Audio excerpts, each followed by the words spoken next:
Everybody whose first free game this is, man, I'm gonna say a lot of things a bunch of different times just to keep everybody in the conversation.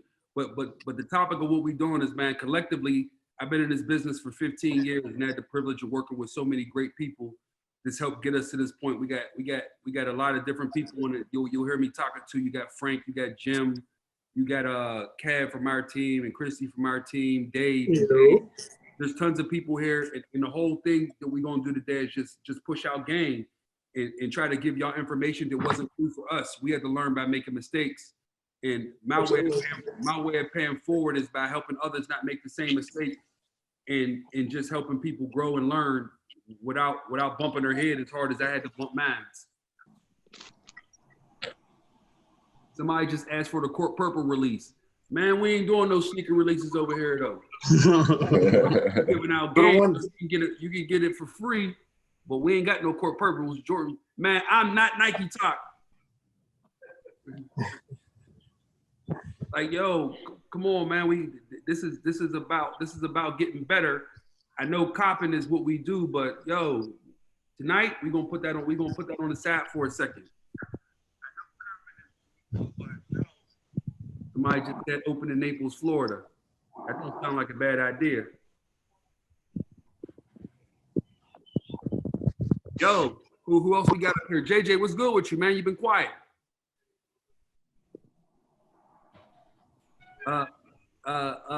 Dave, you got JJ unmuted? What's the full name I'm looking for? Jeff Atienza. Here, Michael, grab him. Jeff Atienza. I see him up in front of me, but I don't know if he's muted or y'all muted. Oh, he's on now. Tapping in. Jeff, you good? Yes, sir. All right. So all the people who obviously were friends and people that have helped our business over the last years and been bigger than helping the business, helped me personally just grow. Y'all have the ability to mute and unmute yourself and jump in a conversation whenever y'all feel like it's necessary. Like, yo, y'all, we've sat and had many lunches, drinks, conversations, and y'all been on both sides of us building shit. So the goal today is everybody that jump on is just answering questions to help people build whatever they got going on. And as we mentioned on Hype Beast, financially, we're going to be willing to, I shouldn't say I'll be willing to personally help understand what the situation is, help people build something as long as they're trying to build it for the right reason. We'll get back to that later if that makes sense. Let me see how we 150 strong. Dave Butler, how long we waiting before we going? Oh no, go for it. We just gonna keep letting people in. We already at 160, so we just keep running. So we got anybody queued up for questions, or you want me to start with the run and show and how we gonna run this thing? Yeah, go with the run and show and the house rules, and then we'll start taking questions in the chat, and we'll start alley-ooping. What's up, everybody? My name is, I think as most of you know, my name is James Whitner. I'm the owner. What we're doing now is free game. Free game is something that we've been doing for the last about 2 years, and it's something that was important to me when I was at retail.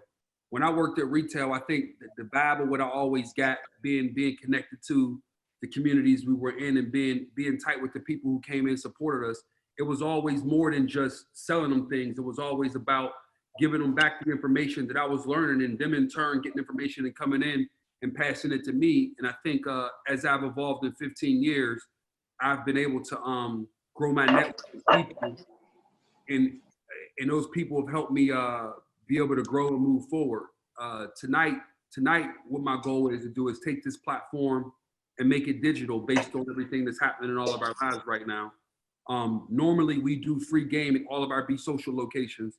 We got Be Socials currently in Atlanta, Houston, and coming soon to Baltimore, Pittsburgh, Detroit, and places that I'm probably forgetting right now, but less about us, more about y'all. So house rules, please send any questions you have to the chat.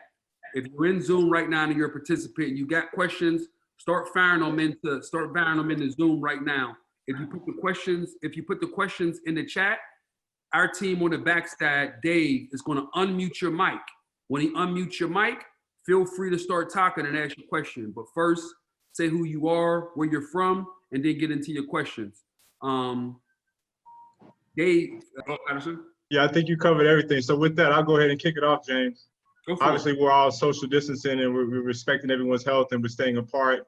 And one of the things that we all share in common right now is time, right? A lot of idle time to be specific. So I wanted you to kind of share with us your thoughts on the importance of capitalizing on this time we always have on our hands and the importance of that, and maybe some of your personal experience with idle time and how ultimately making good use of that has led to your success. 100%. I think most of y'all on the top side of the screen know my story, but for me, and I think growing up how we grew up, I think I talked to a few people yesterday. Kareem, what up? Oh, what up? Idle time is difficult, right? Because the world we live in is all about socializing. But I've always said to our team, and I say it a lot to my son, the only way you get better is by yourself. You get better based on how you spend the time with yourself and being able to commit time to yourself. I read something from the homie Joe Freshgoods that he posted on his Instagram, that he was struggling to come up with something creative to do over the time away. And creativity, it doesn't come to us all at the same time, but even if creativity doesn't hit us, there's still opportunities for us to take idle time and make ourselves better. So with this tonight, once again, my goal is to just do this. Like, I've been focusing on the time to spend with my kids and to make myself better, but more about inviting everyone in to help everybody on their personal journey and to see if there's any information that me or any of the fellows on top of the screen that's been along this journey with me can have to help anybody. So with that being said, Dave, do we got any questions queued up yet? If not, we could keep just chatting it up. Got one coming in from Juan. Juan, what's up? And everybody, please get your questions into the queue. Whatever you got going on. Once again, you got some fellas that's been around for a while and been in the business. So please let us help you. What's good with you, Juan? Hey, what's up, James? I'm from South Carolina. I work at the APB in Greenville. What's good with you, boy? And I was wondering, like, with 15 years in the game and with 17 different locations, like, what's the next move in the long run? For us personally? Yeah, as a company. As a company? As a company or just you, whatever you prefer to answer, and it's easier for you, I guess. Personally, I think I wake up just trying to be better every day, right? So personally, it's about just being better. That's just a blanket statement for my life. As a company and as a group, it's just about this. It's about getting closer to the streets and getting closer to the communities where we're from. Because ultimately, for me, I've said this many times over, it's always about me having a conversation with my younger self and some of the frustrations that and hurdles that I needed to jump to get here. So I'm always about trying to help people like me get to who aspire to do more, be more, get to those places, if that makes sense. So singularly, that's the big vision is obviously, we got I'm a year full concept flagship launching in Atlanta, Houston be social launching, Baltimore launching, Detroit launching, Pittsburgh be social launching. I'm a year, we're looking in Asia. So a lot of things that I don't necessarily want to throw all out there, but I can share for now. Thanks for your questions, Jared. Next question is going to come from Jimmy Brown. We can cue him up, Dave. What's up, Jim? Thank you. Thank you too, bro. Oh, man. Jim, what's up with you, bro? It was good, James. How are you? I'm good, man. How y'all doing? Man, blessed. No complaints. What's good with you in your world? Where you from? I'm from Winston, but I've been in Charlotte like 10 years now. Oh, what's good with you, boy? Hey, man, I'm trying to get things rolling, bro. That's it. But yeah. So my question is, I know I used to hit you up in the DMs all the time. Yeah. My page, yeah. Did I reply? What's that? Did I reply? Yeah. But so what I'm looking at is, I asked, like, how does an individual mobilize upward in the industry? Because the way I really wanted to get things rolling was I really wanted to open up a boutique of my own. But as I went out to look for accounts, everyone said you have to have at least 2 years of selling in a store prior to taking on these accounts. So I always do a closed loophole with that. What I tried to do was I started clothing company, and then I know that the accounts were looking at the same stuff like that, but things weren't really, growing, or I wasn't able to mobilize or standardize that. So I'm wondering, how does one really set upward mobility in the industry? Man, the honest to God truth is, I think you gotta get one person to believe in you first, right?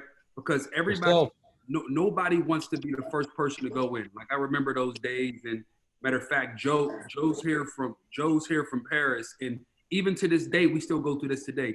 We still go through the same thing today. There are still accounts in different genres of our business who doesn't want to be the first account to come into your store. So, but what you got to do is you got to be super sharp on what you stand for, why you're different than anybody else in your area, and where are you looking at opening? I wanted to be somewhere in Charlotte. Everywhere I looked was like in the Noda neighborhood, some places uptown. You know the honest to God truth, bro, with no disrespect. I know it's wild out here. Yeah, everybody's gonna say social status is within 5 miles. Yeah, that's a fact. That's a fact. I already got so when you're doing that, right? Because you have a point of view, right? And there's a way that you want to position yourself in the marketplace. So you got to go in and find your niche. Does that make sense? Yeah, for sure. And when you do, and just find different ways to tell your story and make it uniquely yours. And when people see, and the other thing is this, my big homie Antoine always tell me, follow up. When somebody tell you no, don't take it as a definitive no. Make sure you understand why they're telling you no, and you can write that no and come back to them and follow up once you do. Does that make sense? Got you, for sure. Okay. And yo, I do free game in Charlotte once a month, bro. I would love to meet you and help you more. Does that make sense? Hey, for sure, man. So once we get cranking, hit me up and we'll do whatever we can do to help you. Okay, I appreciate that. Yeah, I'll be at those free games. All right, bro. Thank you. I appreciate you. I no doubt. What we got, Dave? But thanks for that, man. Next question is coming in from Hassan S. He's got a question about finance. What's up, Hassan? My bad, y'all. I was on mute and I had the webcam covered up. So basically my question is, if I wanted my own brick and mortar set up, the biggest part seems to be getting it off the ground. Yep. And, I've got some savings saved up, but I don't want to sink everything and it not be financially lucrative or profitable. With that being said, I know I'm going to have to struggle, but should I be approaching the bank or should I be looking for investors? Credit. Go ahead. I'm sorry. Keep going. Well, just like, should I chase the bank? Should I chase investors? Like, should I enhance my credit score? Like, what do I have to know in order to get like a brick and mortar off the ground? And what's your recommendations? Yo, Joe Staley, are you off of mute? That's what I was going to say. Can you hear me? Yeah, where my man Joe at? Yeah, Joe. You there? Can you hear me? I can hear you. You want me to take this one? What Joe's question was, right? Yes. You want me to take this one? I think this is a good one for you. Go for it. Bank's not going to help you. Why would I give you money? It's like you have to figure that out. You have to have the plan. Maybe it is an investor for you. Maybe it is the bank because you know someone there. It's all on you, man. I did somewhat a percentage of what James did with this sneaker industry thing. I have a couple stores in Kentucky. And I mean, I'm going to be real. Like, I had a partner and we were getting money any way necessary, if that makes any sense to you. 13 years later, I bought that partner out. I own 2 stores in a 6,000 square foot warehouse with a banging online business and 2 really dope stores on the inside and a bunch of guys and communities that follow me. So my opinion should be valid here. And the money thing is, that's all on you. However you're going to get it is how you got to get it, man. Like, you can't be waiting or blaming the reason why your shit didn't work because you didn't have the money or you couldn't figure it out. I know that's harsh, but it's like, maybe you got to work your ass off. Maybe you got to sell something. It's like, it's all on you, man. And it's how bad you want it. Like, the reason why I'm in here is because, like, I wanted to say to James, it's like, how far were you going to go with this until you gave up? Because that's what I always tell kids. It's like, if I would have gave up a month before my break, then I would have never made it, So it's like, that all goes in with the money. It's like, how bad do you want what you're going to do? You start off with the littlest money possible. We start off with $10,000. Hassan, is what he's saying making sense to you, bro? Huh? Hassan, is what he's saying making sense to you? Nah, it makes perfect sense. I get it completely. So I got the main points. You know, if you got to be willing to die for is what I'm understanding from it. And 100%. the bank's not gonna help. So you know, It get might money help. the way possible. Hold on, listen, bro. It's a chance. We know some dudes that the bank helped. It ain't Yeah. never been me. It took me. Listen, honestly, by the time a bank was helping me, I don't need them. It's same. Does that make sense? They want to help you when you don't need help. When it's time, Yeah. when it's time to crank up and time to put your knuckles to the ground, They're not gonna crank risk. up and put your knuckles to the ground, bro. Cause like I'm coming from a place where, you know, I just got out of school and like I got student loan debt, so I might not have the best credit score. So, you know, just trying to, you know, move all the pieces the best way. Where you All from, I'm bro? saying is don't let that stop you. Where you from? I'm from Durham, North Carolina, born and raised, Bull City all day. If And you ever, that's if you could ever come down to free game, bro, we would love to meet you, love to help more, and love to help be a part of your journey, yo. And Bet. I don't say that as, if you know me, I don't say nothing as, I say it because I mean it. And I do free game to help. So if there's any way, we can help, or you start down your journey and there's questions you got, we're here, yo. Bet. I just want to say thank you. And I love being in social status. I'm a Meunier. I love the vibes. And just keep it up, man. I'm Thank a you, bro. proud shopper. Thank you, love, bro. Yo, bring Dre Hayes up on the screen. Yo, what up? I'm here. What up, boy? There you go. What up? Hey, man. Glad Hey, yo. to be having one of our classic conversations with the fellas. You know, we do this everywhere. Yo, that's the same thing. Me and Dre talked earlier today, and what we said earlier, he was like, "Yo, what is you gonna do?" And I'm like, "Man, it's just like we having drinks or having dinner. Like for all this time, we had all these people to bring us all together and help each other, but we got to extend this out to the world and help more people." Yo, Dre, I'm Hey, curious. what's You want to interact with that question? Startup money, other people's money, getting it from the mud. How do people go about that in this climate? Oh man. Well, it's interesting that you guys were talking about the banks because I was literally texting offline with my partner talking about we need the bank. Nah, but it's you know, when we started this, you know, we started it with our own money. You know, we all have different stories. You know, my company is a little different than my friends' companies that are up here. Explain your company some so people understand. All right, so you know, I'm one of the co-founders of the foundation, and we're a brand development agency. So we started off as a sales agency, where we were doing sales and consulting work. So we were basically the liaison between the brands and the retailers, right? So we were commission reps when we first started. And that's how I know all of these guys, because we've all done business together and become friends over the last, you know, damn, 20 years with some of the homies.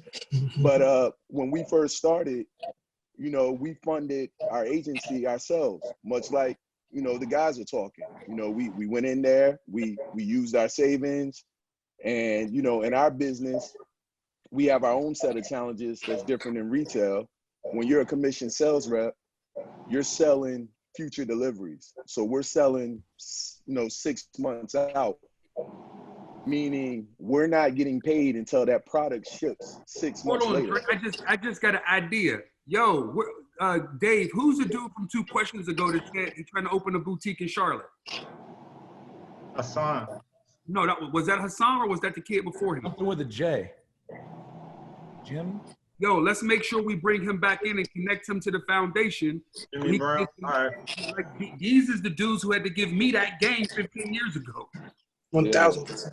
So the point, let's make sure we connect them, because like, yo, the youngin might get some no's to start, but eventually if they get the right thing, Then he's in it. exactly. Nah, for sure. But you know, you're right, and definitely connect us. You know, definitely always glad to share the knowledge and help people out. Because somebody helped put me on, and the only way that we can pay that forward is to continue to help put others on. 100%. But 100%. you know, but what I was saying about, you know, us in the commission is when you're a commission sales rep, you don't get paid until that product ships.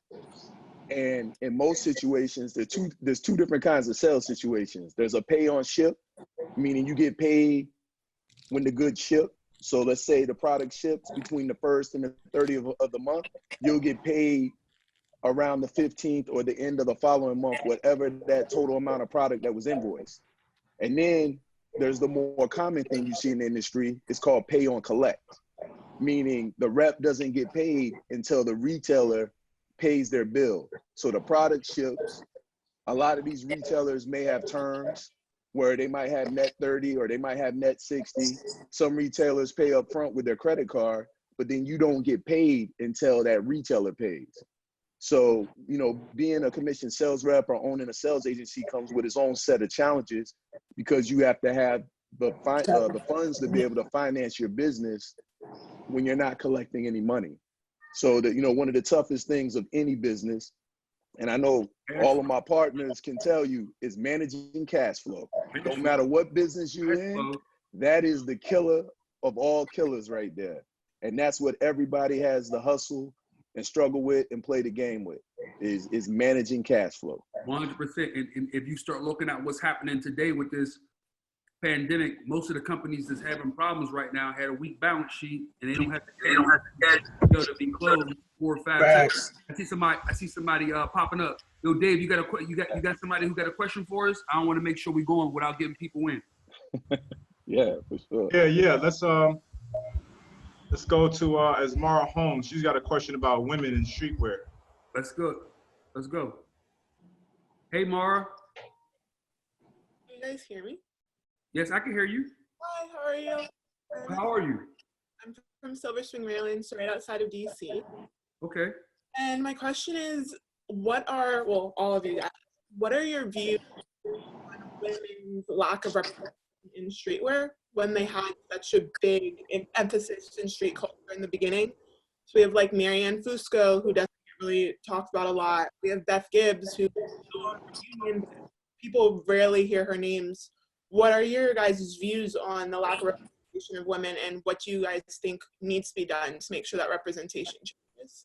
I have a point of view on this, and I think I've always said the problem for street boutiques, specifically in women, is there aren't enough women owners of boutiques, if that makes sense. No, yeah. What you end up getting is a bunch of men who have a point of view on women who shouldn't, if that makes sense. Like, yo, I know what I'm good at. Our team strength is men's, right? But you're a woman. I'm sure you have a sharp perspective on women. We need more of you to become owners in our space, because then you could bring a new narrative and discussion to streetwear. I think there's a ton of women influencers, not a lot of owners. Does that make sense? No, I'm actually looking to possibly start that. But I'm really into research, because I feel like backing the idea is more powerful. So I'm just always wondering how other people view this situation to add to my idea to make sure that I approach it the right way. I think, honestly, just like we were talking to Hassan a second ago, I think get all the information and figure out a way to start, and start small, because the opportunity for any woman who wants to start a boutique is enormous. Like there's Naked, there's Rhyme. Who else is there, Dre? Naked, Rhyme, and I'm sorry if I'm missing any other women's boutiques. I'm trying to think right now. There's that one in London that's in Shoreditch that the two women own. Yes. Yeah, that's in Shoreditch, and I can't remember the name of it right now. But you got premium goods in Houston. What's up, Ari? What up, homie? You got premium goods, and you forget Union in New York was Marianne for 20 years. Yeah. Yes. For 20 years, one of the most influential stores ever in the biggest city in the country. So, but to answer your question, we just struggled to come up with 5, if that makes sense. So I say that to say the opportunity for you to do something is enormous if you do the work. And obviously, this platform is here to help you. And our goal is to continue to grow the platform through brick and mortar, and now with us understanding the importance of bringing it to digital, we'll continue to bring this platform to digital, and we're here to help you. Well, you also have tons of female artists and designers. Like you have arguably some of the top people in streetwear right now. Cynthia Liu is a woman.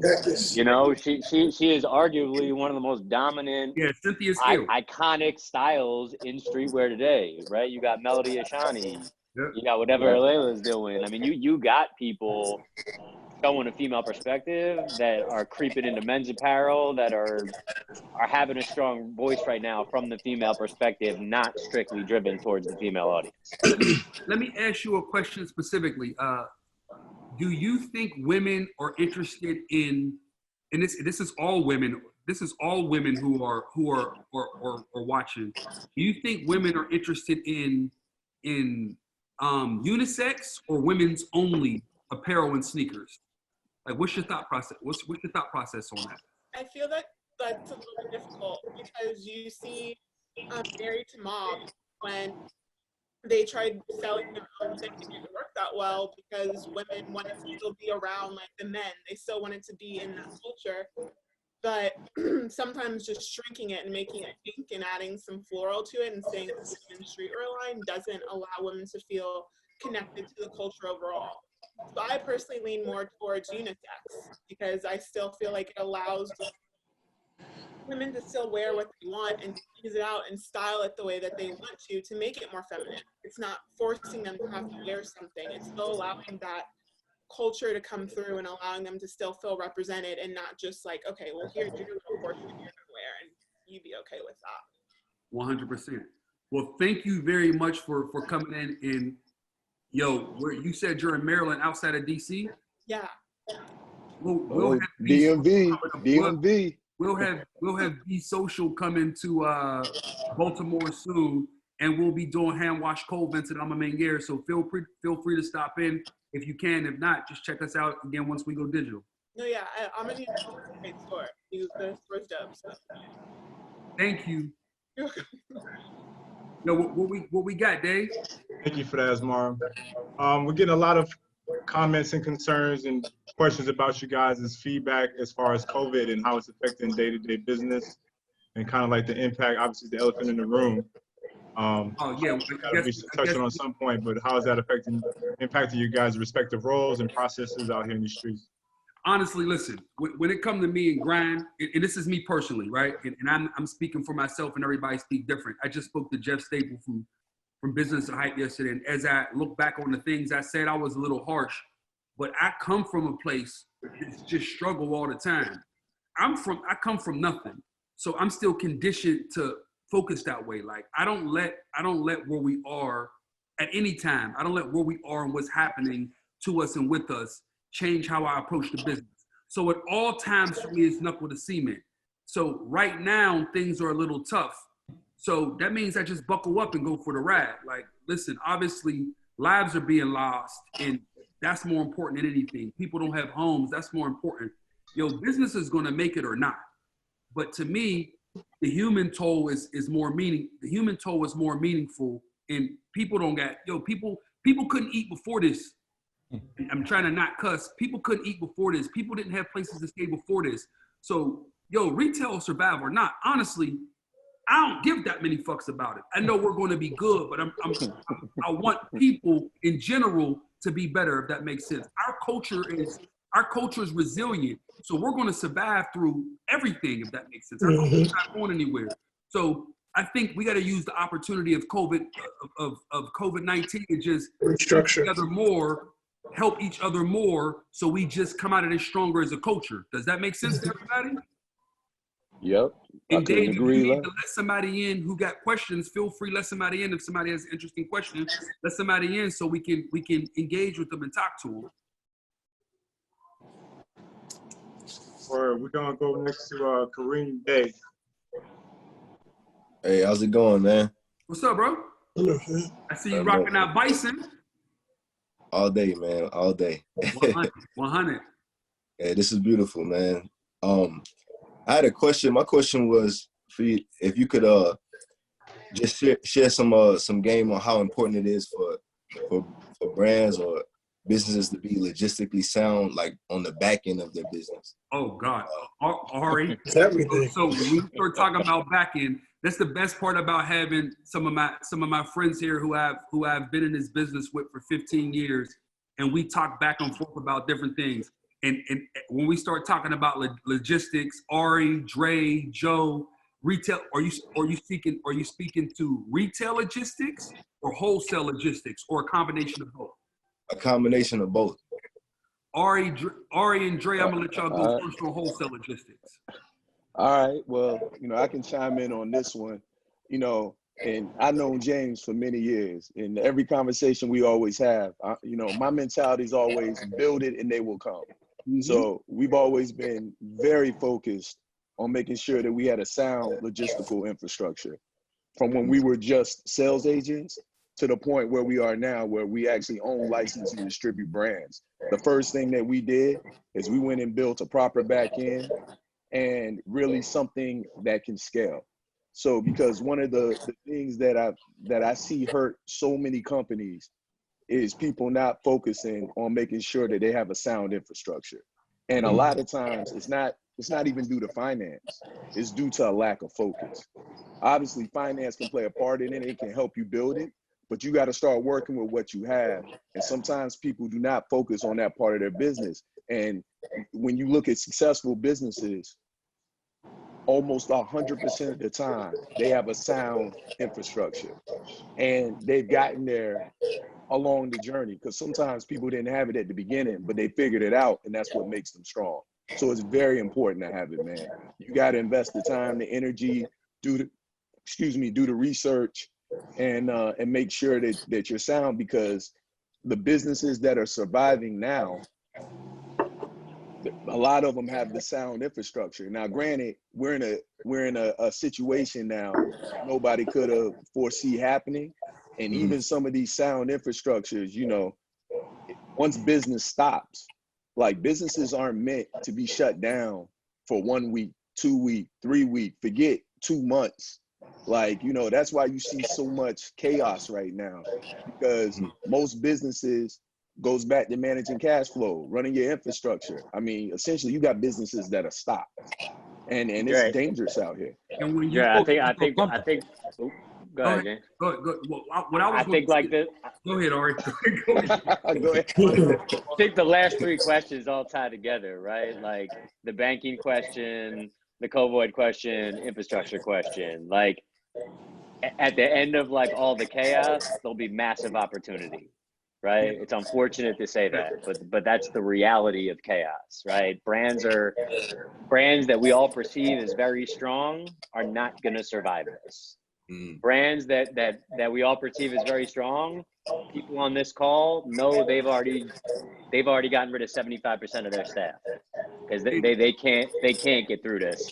And on the other side of it, from a retail perspective, without infrastructure in a DC, you can't actually operate for scale, right? One of the things that Ari used to bother me about years ago, when I was still like a team of 3, I would never hire a buyer. I was like, yo, what the I need to hire a buyer for? I could do the buy myself. And this is probably what, Ari, 5, 6, 7 years ago? Yeah, however predates, yeah. Yeah, so but it took me some time to realize the only way you're going to grow is by surrounding yourself with people who love this shit as much as you do. And I've had the blessing to have these guys with me, and a blessing to be able to get people who believed in what we was doing, starting with Kev, and then going to fucking Joe, and then the Daves, and then the team just grew, and our retail team, Larry, who's been there forever. But you gotta build the internal operation system and allow people to handle certain subjects. Like, we don't create job responsibilities. We start talking about logistics. To Dre's point, we operate, and once we operate, we see what problems we need to solve, and we'll hire people to solve problems. Does that make sense? And you don't got to be the expert. You don't need to be the expert at everything. That's why there's people out there that are experts that you can hire and make your life easier. But like, good infrastructure creates good bank relationship, creates the ability to withstand a natural disaster or an economic disaster. So like, they're all linked to one another. And when all this is done and there's things on the floor that can be picked up and ran with, it's those that have the sound infrastructure, that give them the good bank relationship, that are going to be able to take advantage of the opportunities that do exist. Did we answer your question at all? Did we answer your question at all? Definitely, man. That was a lot of game. I definitely soaked that up, and I'm sure the rest of the listeners soaked that up as well. That was beautiful. Thanks. No, 100%. Yo, bro, it's good seeing you, and I love the hoodie. Appreciate it, man. Good seeing you. Dave, who we got up next? Or did you mentioned that we had questions around COVID. Did we properly address those questions? Are people still on that topic? And if so, do you want to let someone in who wants to discuss it?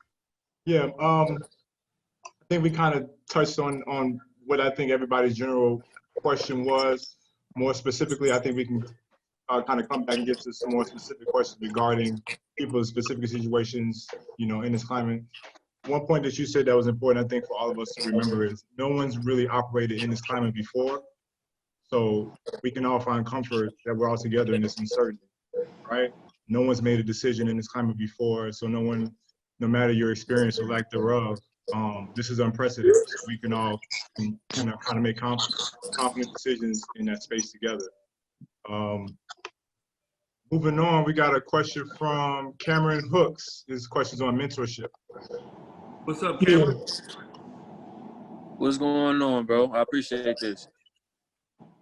What's good with you? Where you from? Chilling. I'm from Columbus, Ohio, bro. Okay. But I live in New York right now. Okay. So yeah, I actually had a question about mentorship. I don't know if you're familiar with Soul Classics, but Deontay was at one point in time my mentor, and he had put me on a lot of game, and he was always telling me that I needed a mentor. So I was just asking y'all, what is the importance of that? Have y'all seen that to be important in y'all's journey as far as owning a business? Well, the honest to God truth is, the reason this platform exists is this was my mentorship. I got more information from the person who invested in me much is on this call, minus Hutch, because he just don't do faces on screen, so I'm not shocked that he's not. Hutch is on the screen. Hey, somebody bring Hutch on. Somebody just said Hutch was on the screen. Yo, Dave, pull Hutch on. I don't want to put his whole government on because people will kill me, but bring Antoine Freeman on the screen. Oh, it's bruh. It's on his bruh. But let me go back to what I was saying. Like, these dudes invested in me when I was a youngin' coming off the corner, and I didn't know shit. But the reason why is because they was from the same corners, and everybody else was kind of like intimidated by how I moved. I didn't realize it though, because I was in my own skin, right? That diamond rope with the cross on it. Get out of here, Frank. Hung low that one. But mentorship is very important, but the tough part about it is actually gaining access to it. So the reason this platform exists is to give the access to mentorship. Because the truth is, when you hit somebody up on DM and ask them, can you mentor them? That person's thinking like, I got so many different responsibilities, so it's tough for me to do a one-on-one mentorship when I have responsibilities to a team of Dre, the foundation got 50, 100 employees. Joe from Whitner's probably got 25, 30. Our team, there's 200. So it's hard for me to do personal one-on-one mentorships, but what I can do is devote an hour, 2 hours a week, a month to get out into these cities and find people who need to jump over some hurdles and give them the game. But mentorship is beyond important, because if you don't know that there's a pothole and you step in it, you can step in it and kill yourself, and your opportunity could have been one step beyond that pothole, if that makes sense. Right. Yeah. Does that answer your question, bro? For sure, definitely. I appreciate that. And if you're looking for that, this is what we're here for, bro. Our job is to continue to grow this platform and give you a space where you can come in and ask questions that they can get answered to the best of our ability, if that makes sense. Yeah. Thank you. Do you got any other questions for us? Actually, I do, to be honest with you. Because I know you talked about essentially your demeanor, right? And that was a conversation I had with a couple cats that's in this industry that was just saying that a lot of people are often reluctant to interact with people that may look like me and you or walk or talk. Hold on. Let me slow it down and back you up. Say it clearly, man. You can say it. Like people are sometimes intimidated by black people. Call right. a spade a spade. Exactly. Yeah. Yeah, Yo, exactly. bro. Like that's what it is. Listen, man, this is the advice that I'm gonna give you. You gotta continue to be you and walk your journey. I'm here to try to knock down walls from you. Not just me, we're all here to try to knock down these walls for you. And listen, so you know, even for me and all of us, all the black men on the screen, our struggle and journey is still hasn't gotten any easier as we move forward, but we're gonna still keep taking steps forward. Do you understand? Yeah. If you want it, take it, yo. And you know how we come up. Ain't gonna let nobody take nothing from you. So if you want something, yo, anything you want, step into it. And we here to support you. Absolutely. That's a fact. I appreciate that. I appreciate you, bro. No doubt. Well, thanks, Cameron. That's powerful. Frank, that's powerful. You want to talk about that, man, navigating these hurdles in these rooms, in these boardrooms where your appearance may be a stumbling block for some people? Yeah, definitely. I mean, you know, my journey has been, you know, very, very, you know, complex. I would think just starting out, you know, at Wish and on the side of being in specialty boutiques, you know, and being a buyer and seeing that and building these relationships, you know, with Dre, Ari, Hutch, you know, Jay, you know, Joe, like, I mean, it's been a wonderful journey, man. Without them, you know, again, going back to that piece of relationships and, you know, building up one another, I wouldn't be who I am today. You know, they gave me a chance early on. Yeah, man, I think, you know, it's definitely something, mentorship is definitely something you need, especially when you know, you can't do it by yourself.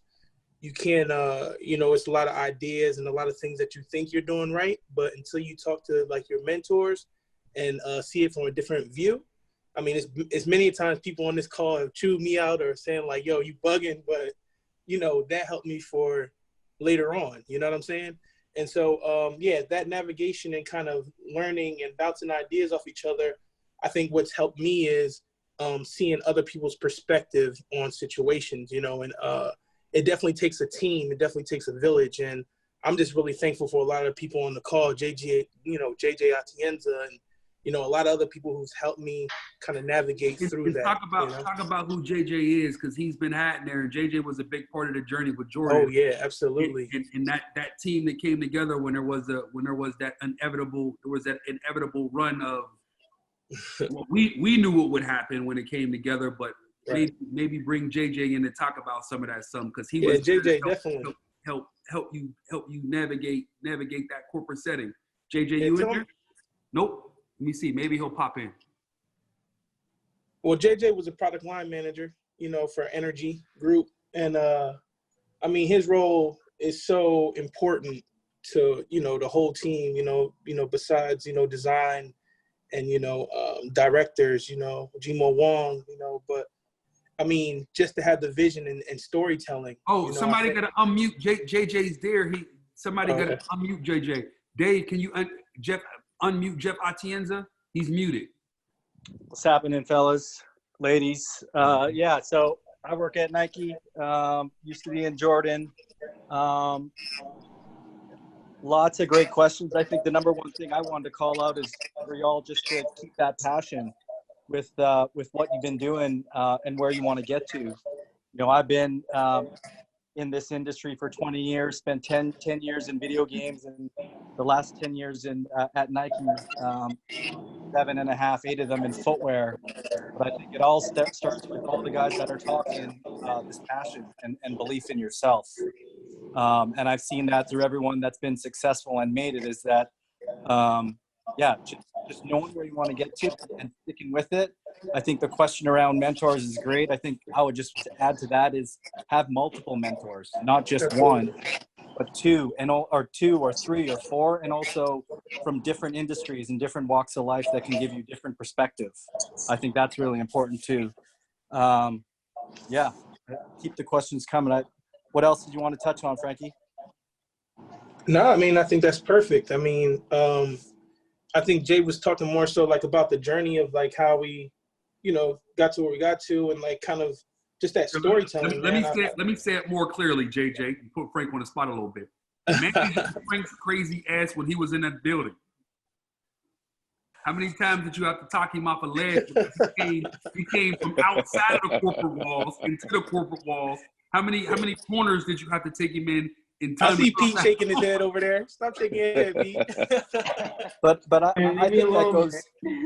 think that goes back with what Jay said earlier about being yourself, Yeah, right? absolutely. And don't change who you are. I think the question about, you know, being Black or being a person of color in a corporate environment or, you know, this industry is an important one. And just that if you're not authentic to yourself and you're not authentic to the product you're making, you know, people are going to see through that. And people are going to call BS and people are going to see through you. And I think the way that Frank was able to be super successful in a corporate environment was he was just authentic to himself, the communities that he was representing, the people he was representing, the storytelling he wanted to, you know, to tell, and he didn't take no for an answer. He kind of rubbed a lot of people the wrong way. But I think that goes back to having those mentors and those people that believe in you, that see your vision, that then are going to buy in. All you need is a couple wins, right? I think Jay said up at the beginning, you just need that one person to believe in you. Once you get that, the one person to believe in you or those couple wins, then everyone else will get on board. You start to catch a rhythm. Like absolutely. Like anything else, once you catch a hot streak, you catch a hot streak. And then once you catch a rhythm, more people buy into it. I don't think it's not only just like buying into it. It's like you look at a Joe Freshgoods who won against the grain at an All-Star, you know, event where it's usually, you know, dominated by a Nike or a Jordan, you know, and he went the other route, you know, and it's no doubt that, you know, ever since I've known Joe, how he's just moved authentically. I mean, the dude got his own Snapple. Like, who has their own Snapple? You know what I'm saying? Like, let's keep it funky. Let's keep it funky. He did it in Chicago, nonetheless, with New Balance. And Exactly. think of it this way, but that was a long time coming. Like that's the other part. Like this is an instant success. We've been doing this shit for a long time. I've been in it since 2005. Joe, no one knows that Joe was at Leaders when Virgil was at Leaders and Vic was at Leaders and everything was happening. Ty was at Leaders. These dudes been talented. They've been before Leaders. Leaders. You know what I'm They saying? were at the joint Corey had before that. Yeah, so before Crew Sportswear. Yes, Crew, yeah. So before dudes had the opportunity, dudes I do this shit for the love. It ain't about money. It damn sure ain't all about money, or I wouldn't go at it this hard. It's just for the love. Gotta be for the love. Absolutely. Yeah, and I think after this, I think, you know, like you said earlier, you know, nobody's been in this situation before, but I know, you know, when we make it through it, it's just going to be a boom of just like ideas and a boom of like product that I know that's going to be just like incredible. You know? Resilient, man. Listen, I say it again. Cornbread and chitlins. That comes from nothing. Like, yo, you never get the credit for making a McNugget. Nothing, baby. Like, so at the end of the day, man, this ain't about nothing. Guess we can sell some sneaks. Yeah. Nah, but I do want to say one thing. It's interesting what Frank was talking about. And granted, this is completely different than what happened in 08, 09. But I was actually having a conversation with Ari earlier today, talking about what happened in 08, 09 when we had the mortgage collapse. And you saw what happened. That was a reset in the industry. You know, so, and I know there's some guys. Let me jump in there. And you know what was born out of that reset? Social Status, I'm a Meniere, Flavor Factory. I was Flavor Factory at the end, if you remember that. You're still in my phone is Flavor Factory. Shit. Yes. Still at my phone. Exactly. So what was born out of that was Social Status and I'm a Meniere. So to your point, like, yo, a lot of different things is going to be born out of this. Dave, do we got anybody else? We got anybody else who got questions in the queue? I want to make sure we're good. Yeah. I'm just want to kind of synthesize. This was some great thoughts that you guys bounced around, and thank you for that. What I'm hearing collectively from all of you guys is definitely a strong sense of community and how you guys all link together and create your motivation from each other. Definitely an unyielding passion for what you're doing. Otherwise, why are you in this? And the tenacity and the persistence. Everyone here has a backstory and you know, a lot of failures that they've overcome to be here where they are right now. So thank you for sharing all of that with us. Next question is coming in from Blair Caffey. Well, Blair, what up? What's going on? What's good with you, bro? Nothing much, man. Nothing much, Frank. What's going on, bro? What's good, Sam? Yeah, James, appreciate you doing this as always, man. You know, so I was just having a conversation with Frank the other day, just about some of the impact on the brand and brick and mortar, just in this whole new COVID-19 situation. Like you guys said, this is something that you know, no one has ever dealt with before. I'm curious, like, what were some of the things that you did to financially prepare? You said to financially prepare for it? Yeah. Honestly, I think if you wasn't already prepared for it when you came, there wasn't going to be much more preparing for it. So for me, our company is 100% owned by me. So what that means for me is I can't fuck up. Does that make sense? Yeah. Like, so behind me, there's nothing. Like, yeah, I can go get a bank loan and yeah, I can come, but I got 200 people who depend on me to have my shit together 100% of the time, if that makes sense. Mm-hmm. So, and I keep saying it, the only thing I could do is ever give you my experiences. And my experiences has always been like, yo, if we all coming up together and I continue to grow something in order to save this thing that's being grown, it's going to require more resources. So the bigger we grew, the more I saved. Does that make sense? Yeah. Not just for COVID-19, but for anything. So the first thing that I'd done when I seen it coming was ask myself, we ready? Like I had to sit down and talk to myself and have a conversation with me and say, yo, we ready for this? Mm-hmm. We good. Nah. Does that make sense? So nah, that does. It's about the power of preparation, bro. Not just for COVID-19, but for everything. You got to be prepared. You got to prepare yourself for everything. You got to ask yourself at all times, what do you need to be spending your resources on, and who's your backing? If you got family that got billions, then you don't got to be as worried as me. But my family, we from Whitaker, we from the projects. I don't got no backing. So the only people I can count on is these dudes on the screen and other people that I call as my friends, that I call my friends, but I can't put our company burdens on them and can't go to them hat in hand. So I got to be responsible when times are good to prepare when times aren't. Does that make sense? Yeah. So what, like, if you could go a little bit deeper into like, what did that savings strategy look like when things were going up? Like, what were you?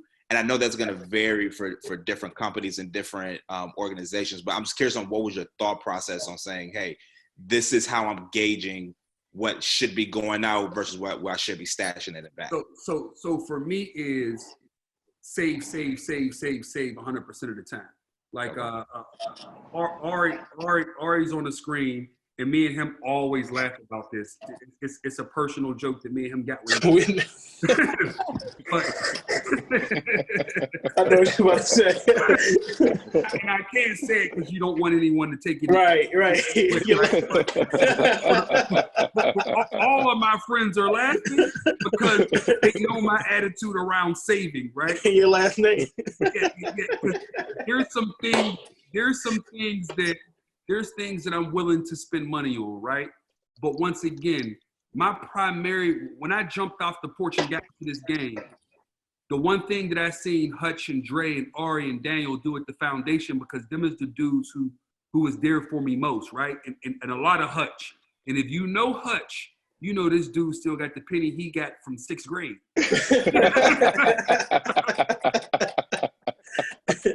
So he's always instilled in me when it came to this business that you got to have your own back. So for me, saving meant build a business diligently, right? Understand where our streams of income are coming in from. Nurture those things so we can continue to grow them. But once we get the fruits from that investment, make sure we save a large portion of those fruits so we're ready to either A, invest back into the business, or B, save. And then after you do those two things, you know, I might buy a little watch, buy a little art, you know what I'm saying? But I got to do a lot more saving than I do watch buying and art collecting. Right. But I love my art. Does that make sense? Nah, that's a fact, man. I appreciate that, bro. And listen, bro, this goes in every principle of your life, just not with running a business. It starts with your personal financial statement. You got to understand your personal financial statement and the personal budget for your life, because if you don't, you'll always be lopsided. There's a ton of people out here on Instagram and doing on Instagram and TikTok or whatever in social media. Everybody's stunting, but no one's saving. Listen, when you see me, I'm doing a lot of saving, and I don't necessarily care about the stunting, but I don't think what we doing look that bad. Does that make sense? Nah, that's a fact, man. I mean, I've tried my best to make it a rule, like to save at least like 30% of everything that I got coming in. You know what I'm saying? And go ahead. I'm gonna tell you this. If you don't have financial backing in lieu of family, in lieu of trust, in lieu of a bank relationship, yeah, save as much as you possibly can if you want to grow. Yeah. You have to be able to invest in yourself. If you can't bet on yourself, ain't nobody gonna bet on you. Facts. Make sense? That's a fact. I appreciate it, man. I no doubt, bro. Dave, what we got, boy? Art is the next great segue into our next question coming from one of our own. We got one from Tara Faye, talking about the overlap between art and fashion. Tara, what up?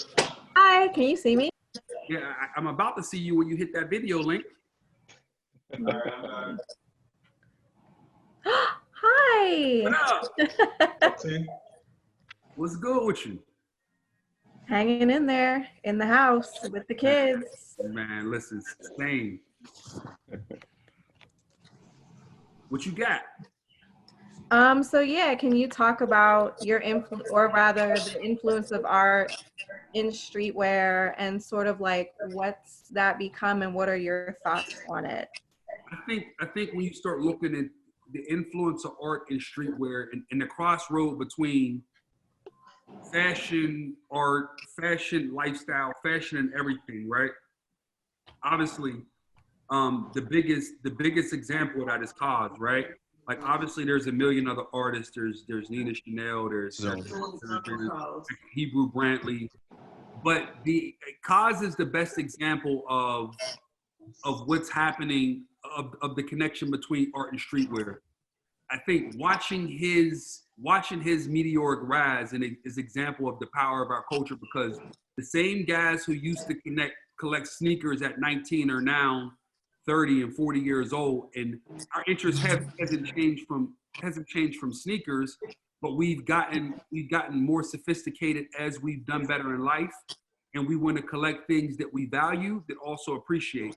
So I think because of that, you're seeing a huge push towards art by the same people who used to collect sneakers at a very young age. If that makes sense. And they're from the same time period as the artists that are popping and cross over into fashion, right? Like Cause was a sneaker collector too while he was coming up and was down with Chris and all these other guys that are dominating the culture. Same with Futura, right? You know, he was part of the culture, an artist, and now he's crossed over every genre from cars to sneakers to art. Tara, does that answer your question, or did I miss something? No, it answered it pretty well. Do you think it's possible to be a hype beast for art? Hell yeah. Mm-hmm. Yeah, does it depreciate the value of the art? Like I want Cause less because it's so coveted, you know? Yeah, well, like anything else, right? The second somebody there's the things that we all love, right? And the second you see everybody start running towards the thing that you love, you start loving something else, right? When it comes to collecting, right? You don't want to see everybody wearing the thing that you were on before everybody else was on it, right? Once they all start getting on it, you want to get off of it and move to something else. Yeah. Shout out to Nina Chanel. Watch everybody jump on it. Watch out now. I love jewels. Continue dropping jewels. They go to free game. Nina, shout out to Nina. Shout out to They go to free game. You know, it's a lot of people that have been in this thing, and you're going to watch them grow. And the power of, like I said earlier, man, our culture has a lot of power. Make sense? Yeah. You got anything else for me? And so everybody knows, Tara's on our team, and she's going to be leading Be Social in Pittsburgh. So these sessions in Pittsburgh, they're going to be able to hit Tara up for these sessions in Pittsburgh coming very soon. We're actually working on that built out as we speak. Make sure you kill it, Tara. And I struggle with that too. It's like I like the fact that I got something to call my own and you ain't really up on this yet. You know, we've all heard that line, right? I think what's comforting for me is the chase. There's always that newness to go and find out about. There's that new aha moment that we always are in it for. And so, you know, long live that aha moment around the corner that I don't know about yet. That's what keeps it. Yeah, right. The cool thing, the true, real cool thing is the thing you discover on your own. Anna Parks. I walked into a dinner that I was at to support another artist whose name I won't say, and it was at an art school, and we all went. You know, people who had an eye for art end up going to go, or we all end up at one booth buying this one artist, and we've watched this artist Anna Parks, who's still in school right now, go from being a student to one of her works winning a global award and going on tour around the world. Those are the moments to me. To me, I was on, now I don't want to turn this to I was on. I don't want to sound like that guy. But the key is having an eye and seeing something that you believe in and believing in it, even if no one else does, if that makes sense. And to me, that's the beauty of art. Well said. Our next question is coming in from Michael Baker. Got a question on storytelling. What's up, Michael? How you guys doing? Yo. So, What's up? man? Coming in from LA, spent some time in Chicago for a couple years.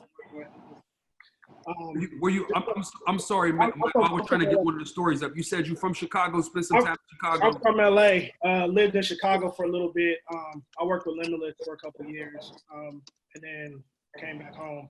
So I was like, just some of the things I worked on, like when it comes to storytelling, be it through product, experiential marketing, you know, brick and mortar stores, like how do you remain true to our culture without watering down that message? And I took some notes. I think JJ and Frank kind of hit on it a little bit, and James you as well, because like I said, I've been in those meetings where we're pitching to the client, and it's like, hey, we want to touch community, we want to touch the people. And, you know, for me, sometimes only being the only black man from an agency standpoint, like 100%. this ain't coming off real, you know? And I remember working with you for Travis Scott, you know, just some ideas that we got to work. And luckily, like I said, working with Josh is in a good position with Jordan in the Central. So I just want to know from you guys, you know, when it comes to that, how do you remain true to what the messaging is without like watering down the aspect of what you're trying to get across? Because that's what I've dealt with a lot, bro. Dealing with the agency side, Frank, we've been at stations, seeing things like exactly. I want to know if you guys not really have had a chance to have this conversation, because I've always been on, I'm from the agency, so I have to kind of deal with what the brand's saying. And so with this being open forum, I kind of just want to get you guys ideas, because I'm fighting myself internally all the time when it's coming out with ideas that, yo, I'm trying to do something that's for us, but y'all shooting it down because it might come off as too gritty, too hard. But this is what the people who are spending the money buying the product want. You know, right. So I want to know how creatively, how that works for you guys in all aspects. Man, bro, for me, I do exactly that. I do exactly. I mean, if you remember what we went through for that Houston project, it was Houston, right? Yeah. I specifically. I'm a pit bull when it comes to my shit. Like I'm going to make sure that we do what's right for our business first. Like nothing else matters to me. I'm never going to give up my integrity for a sale, because there's going to be a ton more business I can get, but I can't get my integrity back. Does that make sense? So the brands that get it understand that, right? And the people who last long in these brands understand that. I don't want to pick on Jim because he's been quiet. Is Jim unmuted? We got my man Jim and Fuso from Adidas. We always have these conversations about standing up for the kid the right way. And I think what you're talking about is, how do you not water down your message and always stand up for the kid the right way? Jim, what's your thoughts on that, bro? Yeah, man, whether you're on the agency side or you're in a big corporation, you're always selling, or a small boutique, you're selling to somebody. So, you know, as we've all been saying, find those mentors, find those advocates that can believe and buy into the vision, but also you gotta do your job and bring the facts to the table. The days of just gut instinct and emotions winning battles, that's kind of old way of doing business. The data, the science, like there's ways of looking at pitches and information differently these days. And I think these new generations, you guys are tapped into a whole new way of operating. And that's the piece. That's the piece that the executives, they're gonna respond to that, whether it's a client or someone internally. But you got to be passionate. You got to work hard, like everyone's saying on this call. But at the end of the day, try to get those advocates that understand the vision. And listen, you gotta, and I don't want to just throw Jim out there. What Jim has been able to do from a business perspective, when you're talking about fighting against something, the business the Yeezy business that we see today. Let's not think about what we see Yeezy as today, but Yeezy is day one, and the discipline that it took to help Adidas understand how rooted he was in street culture, and how important it was to keep that integrity. The reason I looped Jim into this question is because Jim was the main communicator, one of the main communicators back to Adidas, saying, hey, this is important that we keep the integrity of this product, because if we don't keep our integrity, we have nothing. Does that make sense? And that's one of the main things that me and Jim always connect on. It's always about integrity. You don't get more. It's not something you don't have an unlimited amount of it. Every time you sell out, you're chipping at your integrity. So for me, I'm not ever fucking with mine, not when it comes to this business. That's right. Does it make sense? Yeah, well, I remember going into it, it was like, James a different beast, man, and I remember it was 10 o'clock at night and the line was still rolling in for people to buy them damn Travis Scott floors. So, the basketball court up and everything, and I'm just like, yo, they're still going. Man, listen, man. Pandemonium. Yeah, the grind don't never stop, and you always got to stay locked in, man. And for me, it's always about doing that, and it's always about completing the job 100%. I never want somebody to walk away from our team and say we didn't do what we signed up to do and more, if that makes sense. That's always been very important to me, bro. No, I appreciate that. And like I said, I've kind of watched what you've done, and I appreciate what you all have done. Like I said, those of you who I've known, Frank, I've met you a few times and worked with you a couple times. I just think the grind and understanding, like, the direction, like I said, that's why I look up to Joe a lot for what he's doing in Chicago, because his story is staying so authentic and it's real, and people are starting to see it. Spotify and other brands are really buying into, like, yo, we really drive the culture. If you take us away from anything, sports, music, fashion, there is no culture. 100%. 100%. You have to. The one thing, and I'm going to be clear in that. I've said that many times over, man. We have to do a better job unifying and owning our voice. Because without it, we're nothing. Our collective voice means everything. Yes. I appreciate it. Dave, what you got for us? The next one is going to come from Surreal Styles. He's got a question about time management.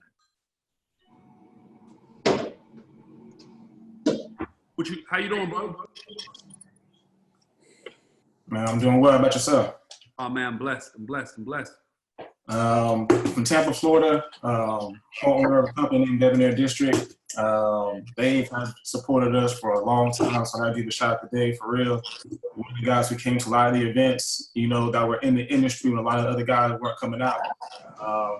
We do screen printing in Tampa, and he even threw some contracts our way, so totally indebted to Dave for a lot of different opportunities for sure.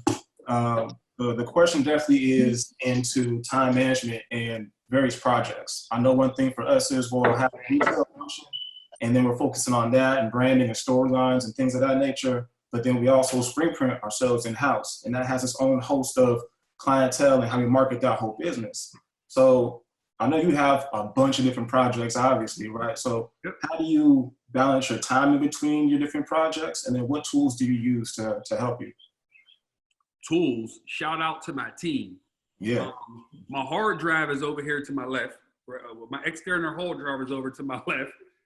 Kev, he's who I work with day to day, and I personally don't stop. for me, I'm blessed to do what I love. And I don't take for granted the opportunity that I've received to be able to do what I love. So I'm willing to go at it. And I'm willing to, the only thing that I'm willing to not sacrifice is the time with my kids and my family. Outside of that, for me, I'm all in on this shit 24/7. So first thing is first, when I'm woke, I'm working, if that makes sense. Yeah. So I'm on when my eyes open, and I'm off when I close my eyes. Does that make sense? Now, everybody's not willing to work that way, right? But for me, and those who know me, some know that I may overdo it, but that's what works for me. The digital tools that we use a lot to stay organized and manage our time is probably Dropbox, Slack, Zoom now. Dropbox, Slack, Zoom.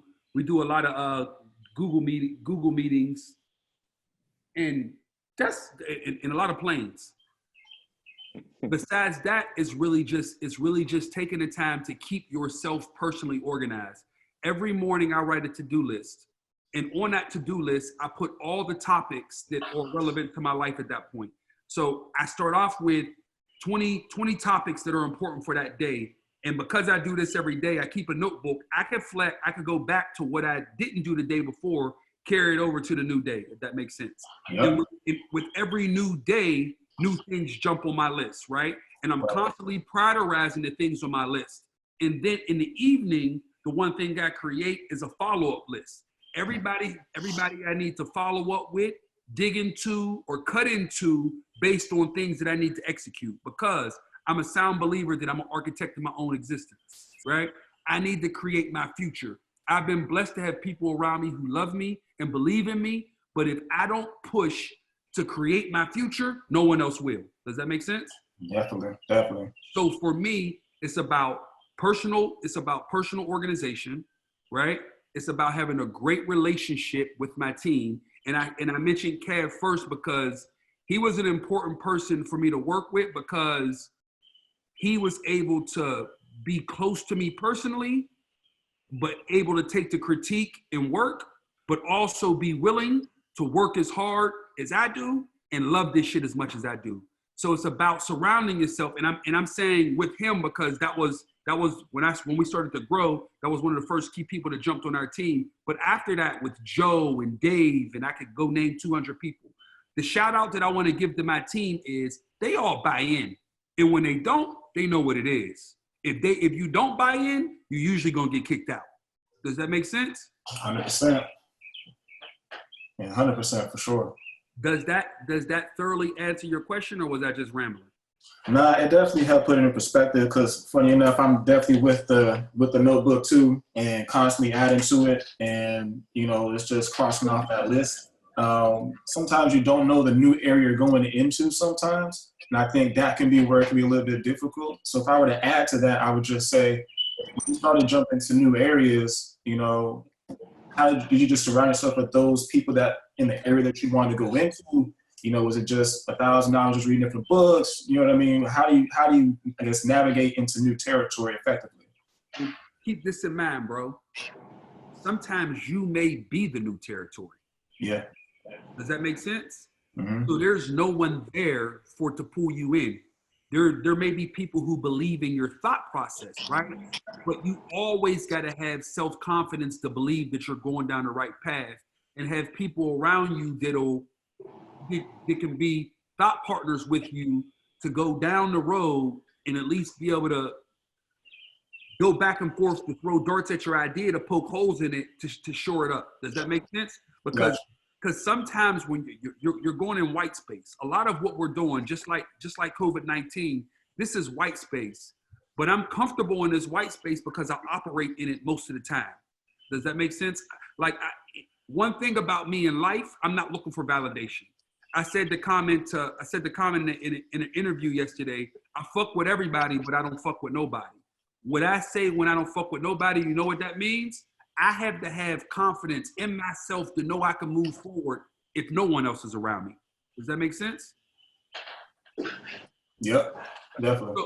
So you have to understand that sometimes when you're going into spaces, there are going to be people there to help you, but sometimes you're going to have to lean on your experience in the experience of the people around you, and you got to step in on faith in your belief that you can execute.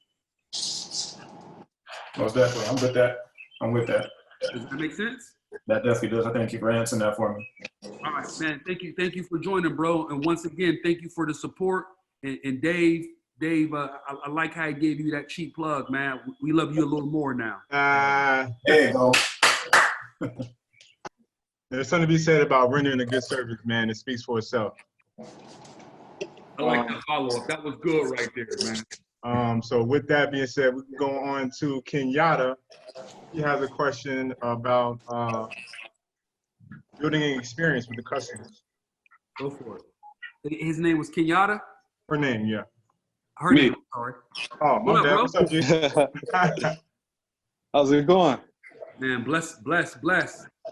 Man, I'll tell you, it's a pleasure. The funny part about it is, like, I actually heard about you through working at Trophy Room. Like, when I first got here about a year ago, I was working with markets in, like, the store, and then just kind of just learning how it was to like being like a smaller boutique. Yep. And shout out to little bro Marcus. Yo, Marcus from Trophy Room. Little bro is just killing it. Yes, so like that was my first time ever like fully working for like a smaller boutique. Growing up in Detroit, like I worked at like the Foot Lockers and like Nike and things like that. And then we got a boutique out there called Burn Rubber. Rick and Roll, what up? Roll, what up? Kinda, yeah, like it. So I actually got pretty cool with Roll. So I kind of saw what that life was like, and like, dude, I'm telling you, like I fell in love with it. And like the thing that I liked the most about it was that it was like truly genuine to the cause. Like you have like the corporate brands, and you have the people who actually have these boutiques who have their own idea, and they pave their own way in like the sneaker community or just culture in general. But my question to you is just like for someone who's trying to, I guess, gain experience and just trying to find my niche into like that market, like I guess what would be the best way to start out? Would you recommend like an internship, or would you kind of just recommend me just trying to work at as many different boutiques or places like that and like general and just try to pick up as much information as I can? You gotta play for a team that you respect. Right. Okay. Because like you just said, it's your time is at this age. If this is what you want to invest in and you want to learn, you gotta spend your time with a team that's bought in. Like the one thing I always tell my team, right? Anybody on our team, your future doesn't have to always be with the Whitaker Group. Somebody on our team can come say, hey, I got admirations and I want to own a boutique, or I want to go work. Mike Seeger, who's on our call. Mike, am I allowed to put your business in? Am I allowed to just throw you out there like that? Oh, always. Okay, Mike is just Mike is a year ago. Me and Mike sat down, and Mike's from Charlotte. And he told me I think he had been with us for 2 years already. He came in as a little shy dude, little snotty nose. Barely wanted to talk to anybody. In his story was he was a pre-med student who came home and told his mom he wanted to be a photographer. Okay. Once he came to us, he worked, and he's really fucking talented. 2 years into working with us, he came to me and said, like, yo, I believe in everything that we're building, but I've been in Charlotte my whole life, and I want to work in other parts of the world. And I said to him, like, yo, bro, thank you for saying something. Let's figure out a way to path a journey to help you get to wherever you want to go. And whatever we can do to help you get there, please let me know.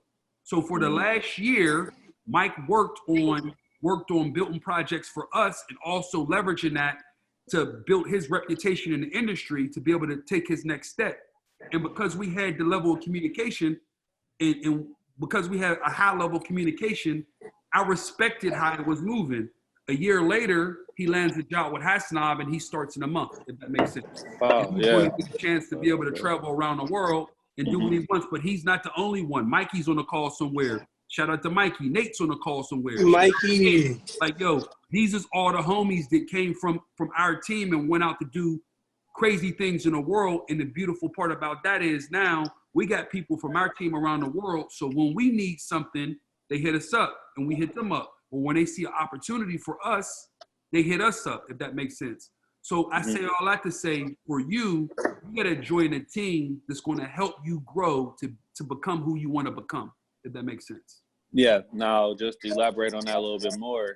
Now, like, I'm all for that hands down, but I mean, from where I'm from, people don't really typically hand you stuff.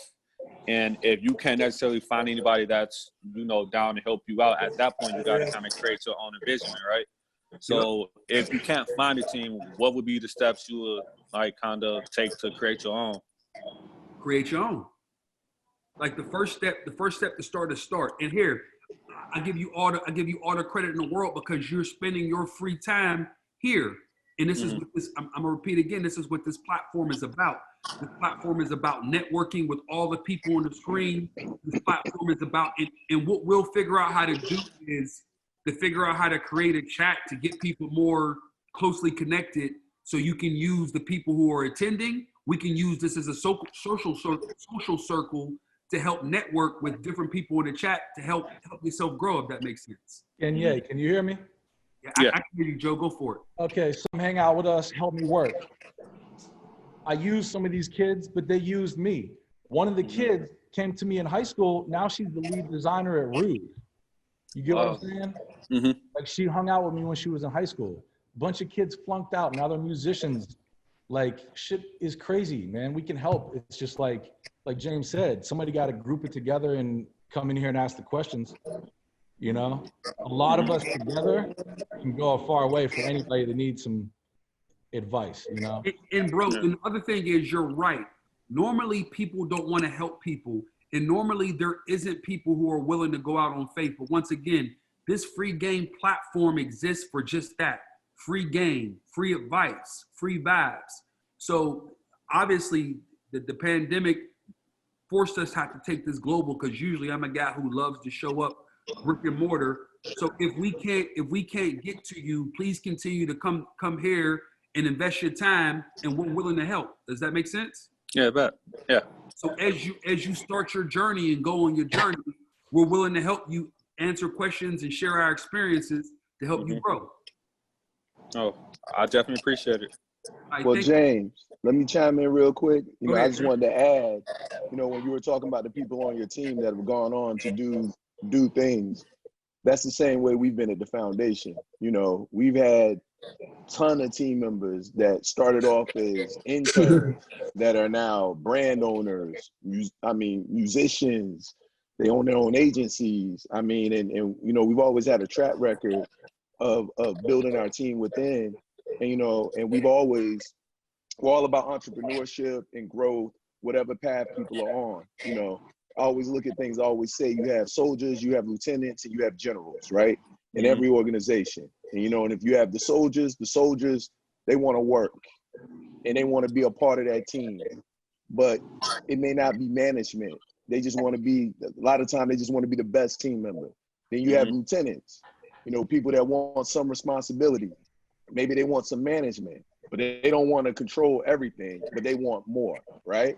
And then you got people that are generals.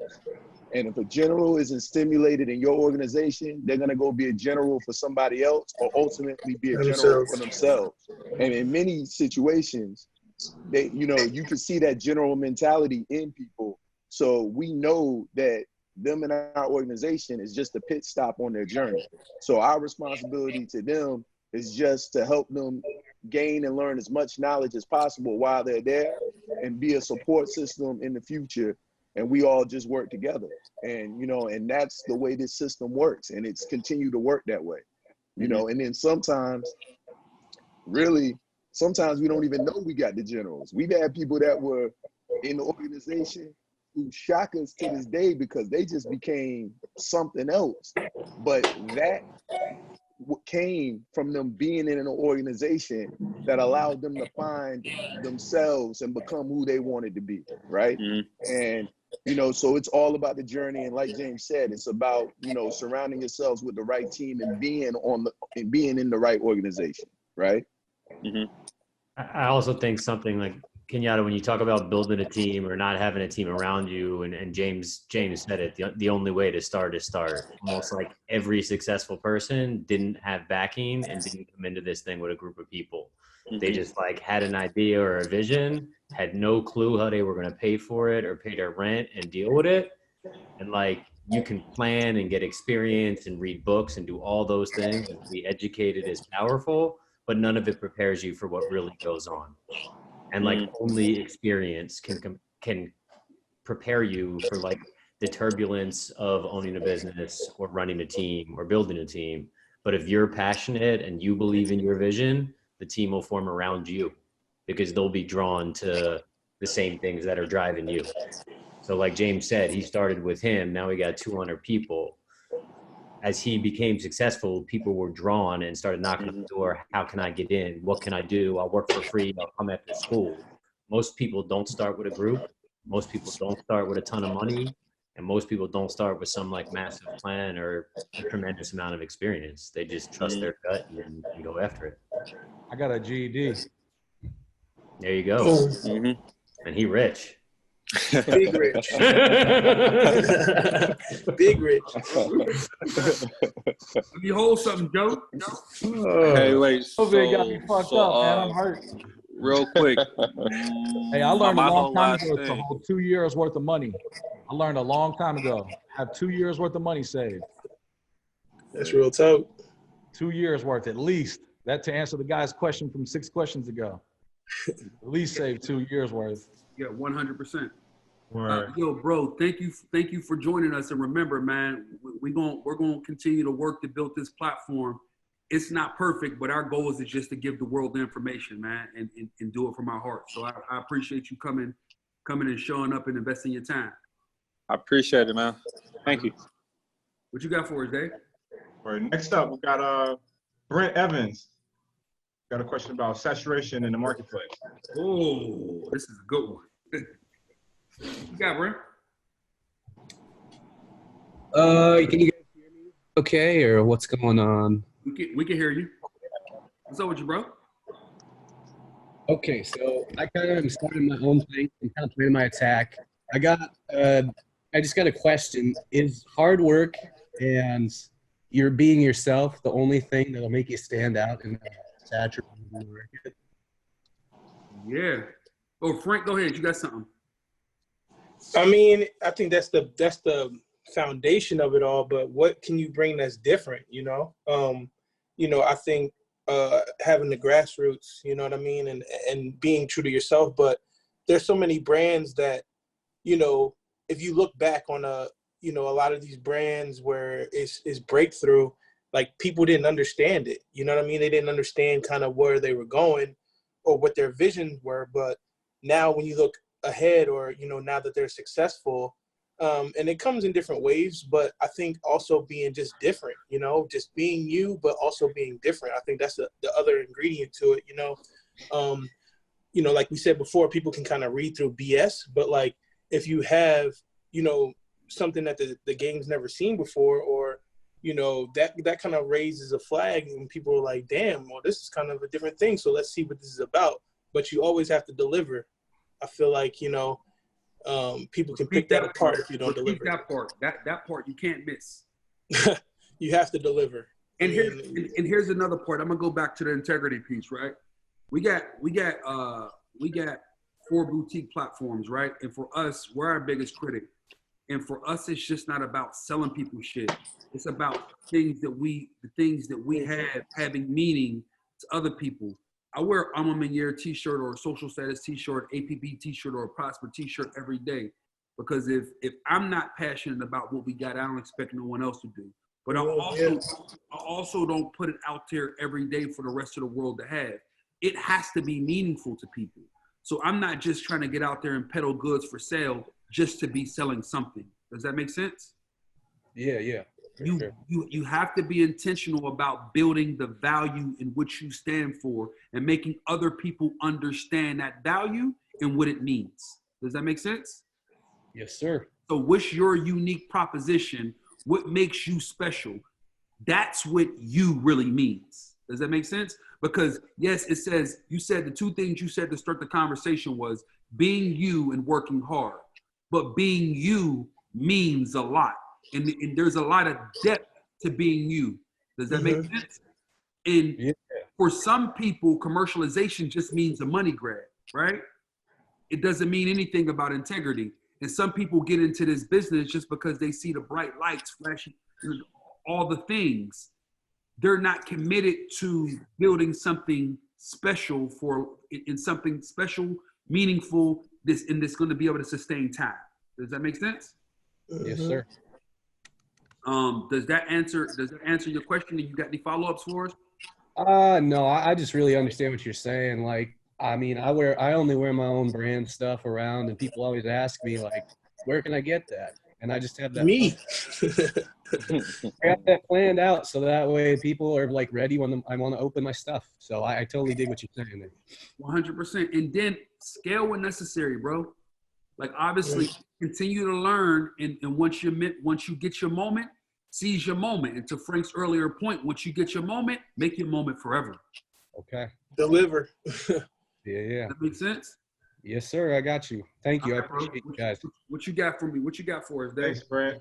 Next up, Dominique Kaiser. He's got a technical question. A question about manufacturing and supply chain integrity. I'm out.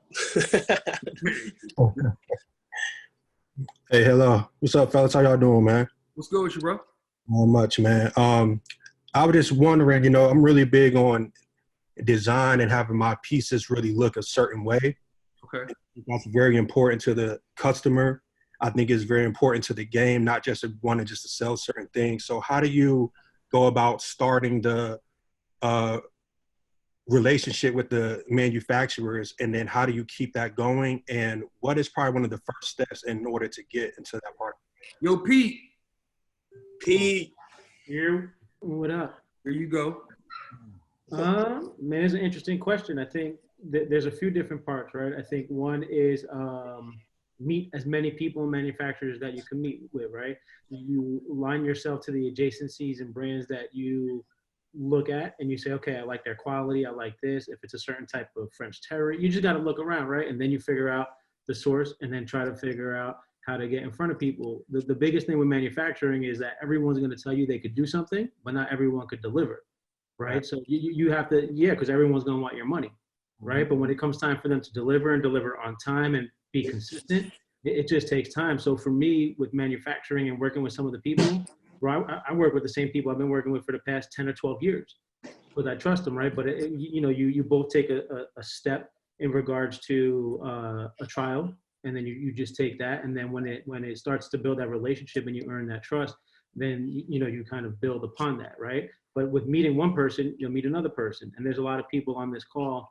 Some people could tell you where to get the best T-shirt. Some people could tell you where to get the best hoodie. But again, it's just about networking and being around the people and trying to talk to as many people as you can. And the reason I put Pete to that question, because Pete, give him some of your history, man, and that you'll understand why I pushed the question to Pete. Right now I work at Jordan Brand, right? The apparel design director. Before that, my very first gig was working with Dre at Azure and Hutch.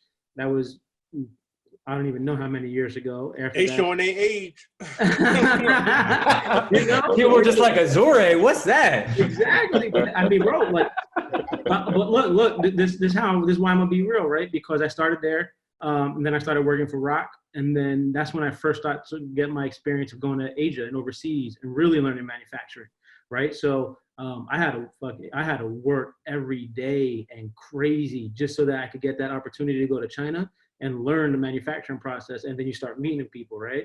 And then you go to Japan, then you go to Tokyo, then you start going to places like LA, and you start meeting all these people. So, after Rock, and I started my own consultant company, manufacturing company. I got into screen printing business, my own. We just did it all, and you just met people along the way. And like I said, I keep those relationships close to me, man, because a lot of people on this call, we've been doing it for many years together, I think. Right. And once again, not to keep that's the reason why, that's the best part about us all being in, right? Because free game has always been something that we've done in physical spaces, but Now, when you bring technology and you get to bring all these people from around the world, an accumulation of all the experience and talent, like I could tell you a lot about it, but when I have a production question, I usually call Pete. Does that make sense?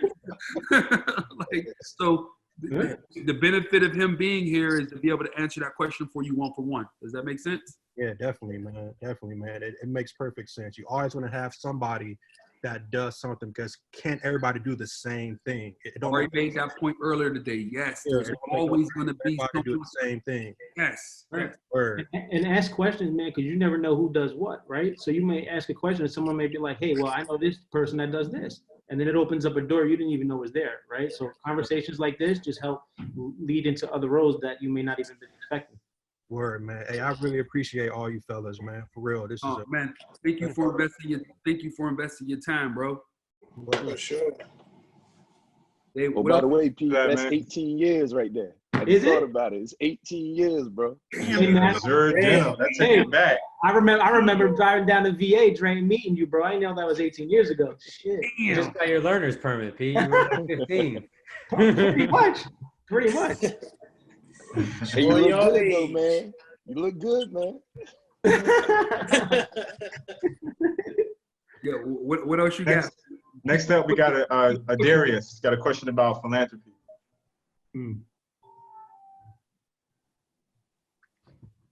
What's good, bro? Yo, what's up, y'all? How y'all doing? Man, blessings, blessed. Man, what's up, Pete? Shout out to Pete. My name is Adarius. I'm living up in Beaverton, originally from the Bay Area, from Oakland. Shout out Oakland. And just really wanted to, first, thank y'all for doing this. This is super dope. But second of all, just really wanted to start to understand what are some of the best ways to really practice redistribution within your business model. I think philanthropy is such a big word these days, and giving back is such a huge topic, but it never hits my community. It always kind of skirts around it. So I want to figure out the inner workings of how businesses are thinking about giving back and what that business model looks like. The one thing about it is, like everything else, right? It's about being a creative entrepreneur. It's about you thinking about the void that's in the market for that and just filling it. That's why we all exist. We all individually thought about at some point in our life a void that was in a marketplace, and we filled the void. For me personally, those voids are the connections, the community connections that each of our boutiques have back to the community. For Amamaniere is Hand Wash Cold. For Social Status is Be Social, which this platform is a part of Be Social. For APB it's APBU. And for Prosper, it's just being in the streets because we just in Jersey City, right?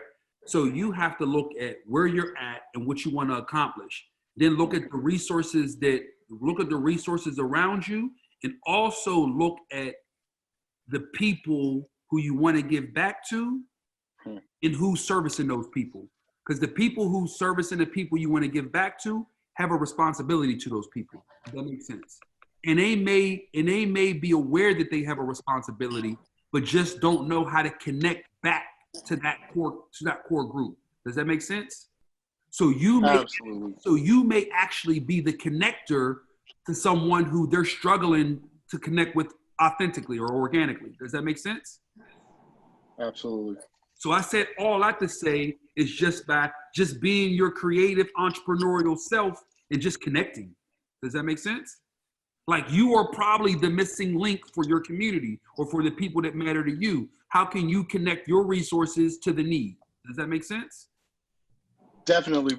Just to throw it out there, I had a pop-up fried chicken shop. It was called Gentrified Chicken. And we would pop up and we did this radical pay model. We did it in two different ways. One where you pay different prices depending on your race. And so that really shook a lot of people, because it was like in Oakland, it was like, yo, a lot of these people getting pushed out. How can we really redistribute the wealth in a different way? So, one, that was like really hard to overcome, because people, gave it a lot of controversy. So it just was what it was. But then we switched over to a knowledge-based pay model, which was like a trivia game. Depending on how you did on trivia, that translated into a different price that you paid for your chicken or for your meal for that day. So it really sunk in how you knew the area and the territory. So that's why I'm just really, understanding different creative ways to redistribute wealth, opportunity, knowledge, all those things. And when you think about your pay model, right? Because your pay model has to be your pay model has to be consistent, because you need that revenue to generate and make turns to keep the business consistent. Because if the business doesn't exist, the give back can't exist, right? So you got to, in order for you to keep that business, keep that give back model, you got to keep the business consistent. So you want to think about ways that you can do both, right? But no different than anything else, take the learnings from your past experiences and invest them into the next things you want to do, and eventually you're going to catch on something that sticks.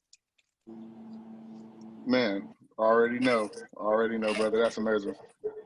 No, bro, thank you for investing. Thank you for investing the time, bro. We appreciate you. Word, yeah. Yeah, we plan to go to 8:30. We at 8:45. I'm willing to. How many more questions you think we got in the queue? Man, how much time you got? Go on. Well, listen. Do we want to put a time out there that we're willing to go to, or we just want to keep going? I'm good. I got water next. I got water next to me. Frank is over there doing squats.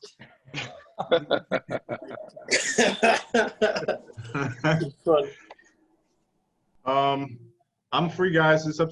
We can keep rolling then. Let's keep pushing. Let's go in and just call it when it calls. Let's keep pushing. Next up, we got Ruhama. She's got a question about the e-commerce market. How are you, Ruhama? Hello. I can hear you now. Sorry. Good. How are you? Man, bless. Where you at? Where you from? I'm originally from Ethiopia. I'm right now in New York with family. Dope. Give me 1 second. I'm trying to start my video. Okay. Hi. How are you?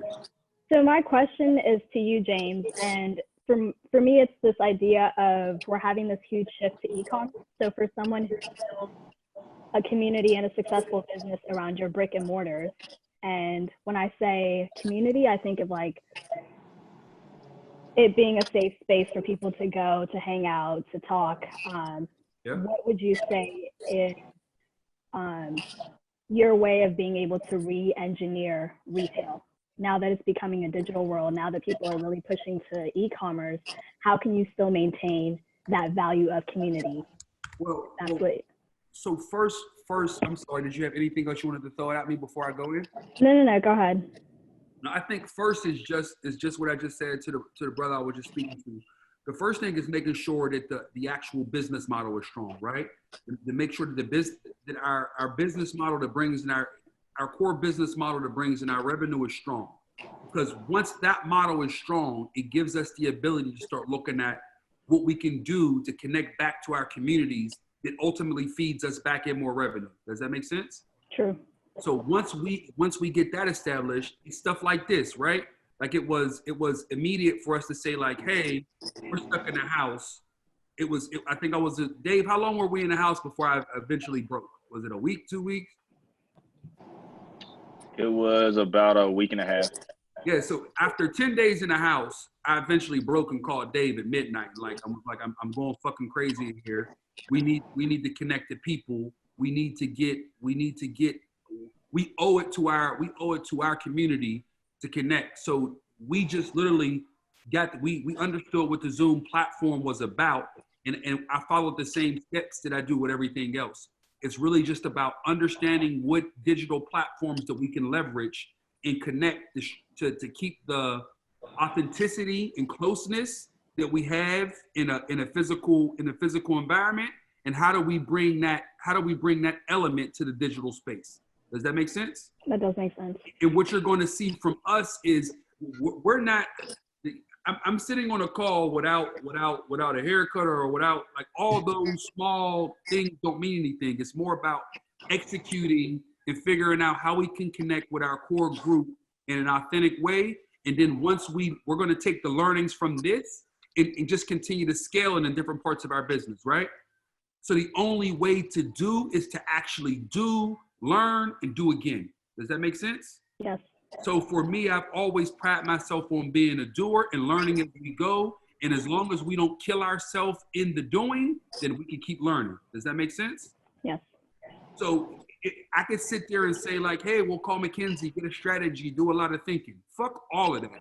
What I'm gonna do is think, leverage my relationship, leverage the brain trust of the people around me, do the things that matter, and be actionable in the right way and learn. And if I continue to do that, good things usually happen.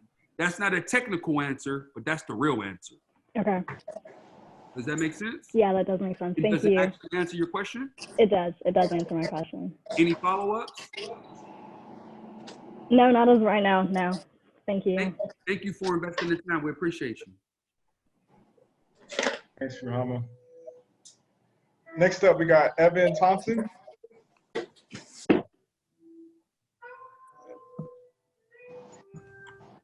Evan's got a question about choosing the right opportunity. Hey, Evan. Hey, James, can you see me? Yes, I can see you. How are you? I'm doing all right. And yourself? Blessed, man. I'm blessed. Okay, so whenever we first started, you mentioned you come from nothing, right? Yeah. And in a time when you come from nothing and you have nothing, and you, I actually listened to your podcast on Hypebeast, and you described where you came from. You literally had nothing. Being in the hospital, what you were going through at that time, and you decided to, jump off the porch and go a different way. You had nothing. What was the determining factor that said, I'm going to go this direction, I'm going to join this industry, because you wanted to make something else happen? What was that one thing that told you which way you were going to go? You mean making a choice to go into fashion? Yeah. So for me, it's funny because somebody just asked me this earlier today. I used to, or a few days ago, within the last couple of days, I used to sit in the local store. Dre will laugh at this one because it was Dre's account. I used to sit in Mogear in Pittsburgh, where I'm from.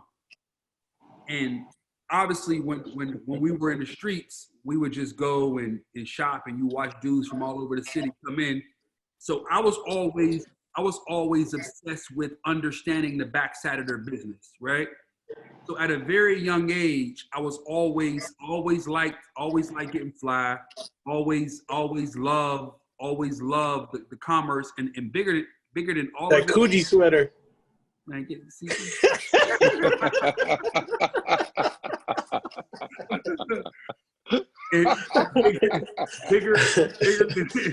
Bigger than anything, I love the connection to the people, right?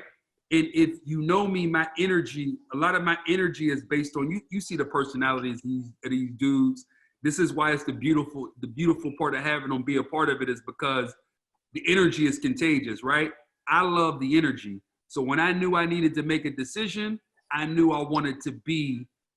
being in retail would be a safe space for me to be able to connect with people, connect to the community, and at the same time, get people fresh. Yeah. Yeah, no, I get what you're saying. Me being in Pittsburgh, I took a lot from that podcast. Yes, sir. I missed that part. Let's get to it, baby.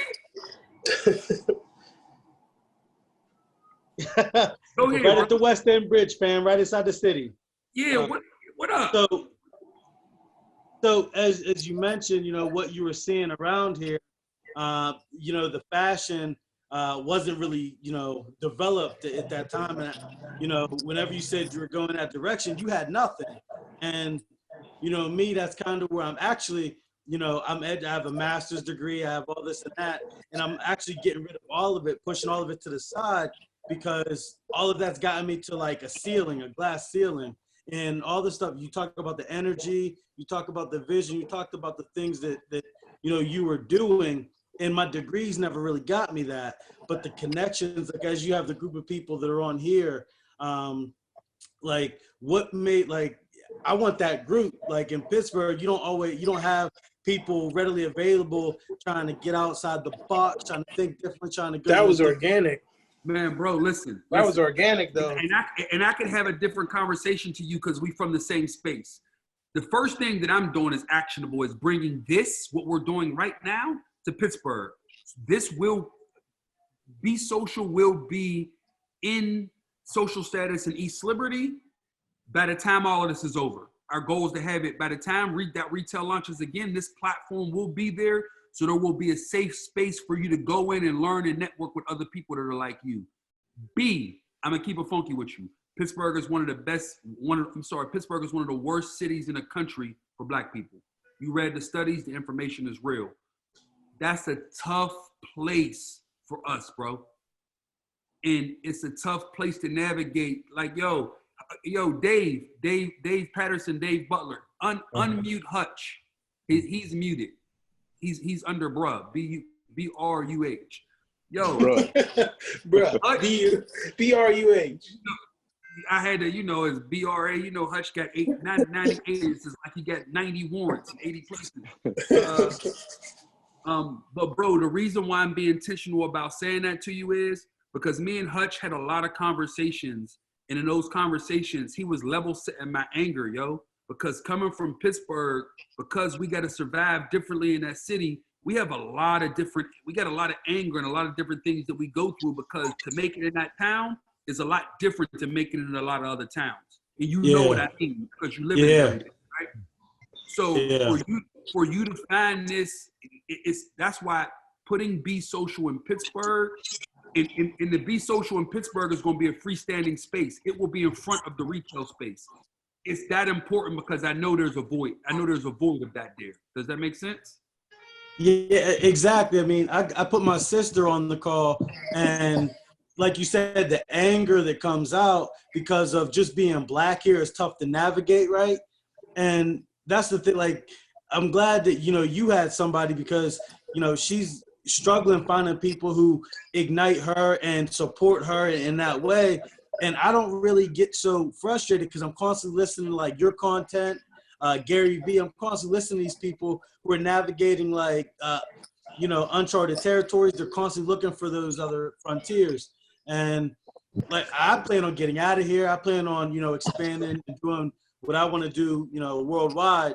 But like you said, it's a tough place to be. And I just wanted to know, what was that one thing that said, hey, I can make it? And I mean, bro, being around fashion all your life, I get that. I also knew I needed to leave that place. And I love Pittsburgh with all of my heart. But if I would have stayed, I'd probably be dead or in jail. And that's a fact. That's just the honest truth. But I feel you. As you continue to navigate the journey, bro, please continue to lean on us. Like, we're here, and expect Be Social to happen by the time retail fire back up, it's gonna be there for you. Got you. And I'll be there for a free game session before the end of the summer. Thanks, fam. I look forward to meeting you. Look forward to meeting you, bro. Yeah, drop your email too, so we'll get you an invite when we open that up. Yes, sir. Thank you. Yeah. Word. Next question is coming from Samir, talking about your entrepreneur journey.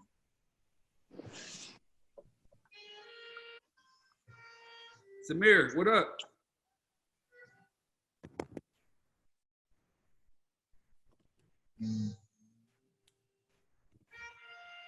Did y'all unmute Hutch? He might have dropped off. I don't see him up there no more. Hey, did you unmute Hutch? Yeah, I had him unmuted. Hutch, you good? Hutch, you good? Yeah, I'm good. All right, good. I hear you. Oh. There's been a sighting. Exciting. Speaking of helping James with his anger issues.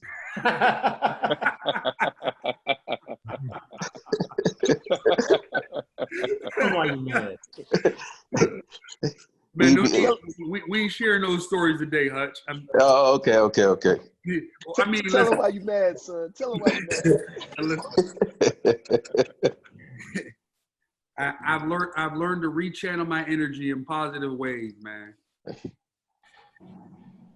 James would be like, man, that dude's looking at us crazy, man. I'm gonna have to hurt somebody. I'd be like, James, he's just making a coffee, man. We in Starbucks. I got a question while we're waiting, James. Since we are reminiscing, James, what would 2020 James Whitner say to Flavor Factory James Whitner? They could have a Flavor Factory. That's easy, and it's the same thing. Hutch was there, And he said the same thing. Keep going. Like, yo, well, hell, that's a better one. Hutch, what would you say to me at both times? You had to talk to me. You had to talk to me at 05. And shit, I just talked to you a couple hours ago. What's that? What is that conversation? I think, you know, you can't pay for POs in cash.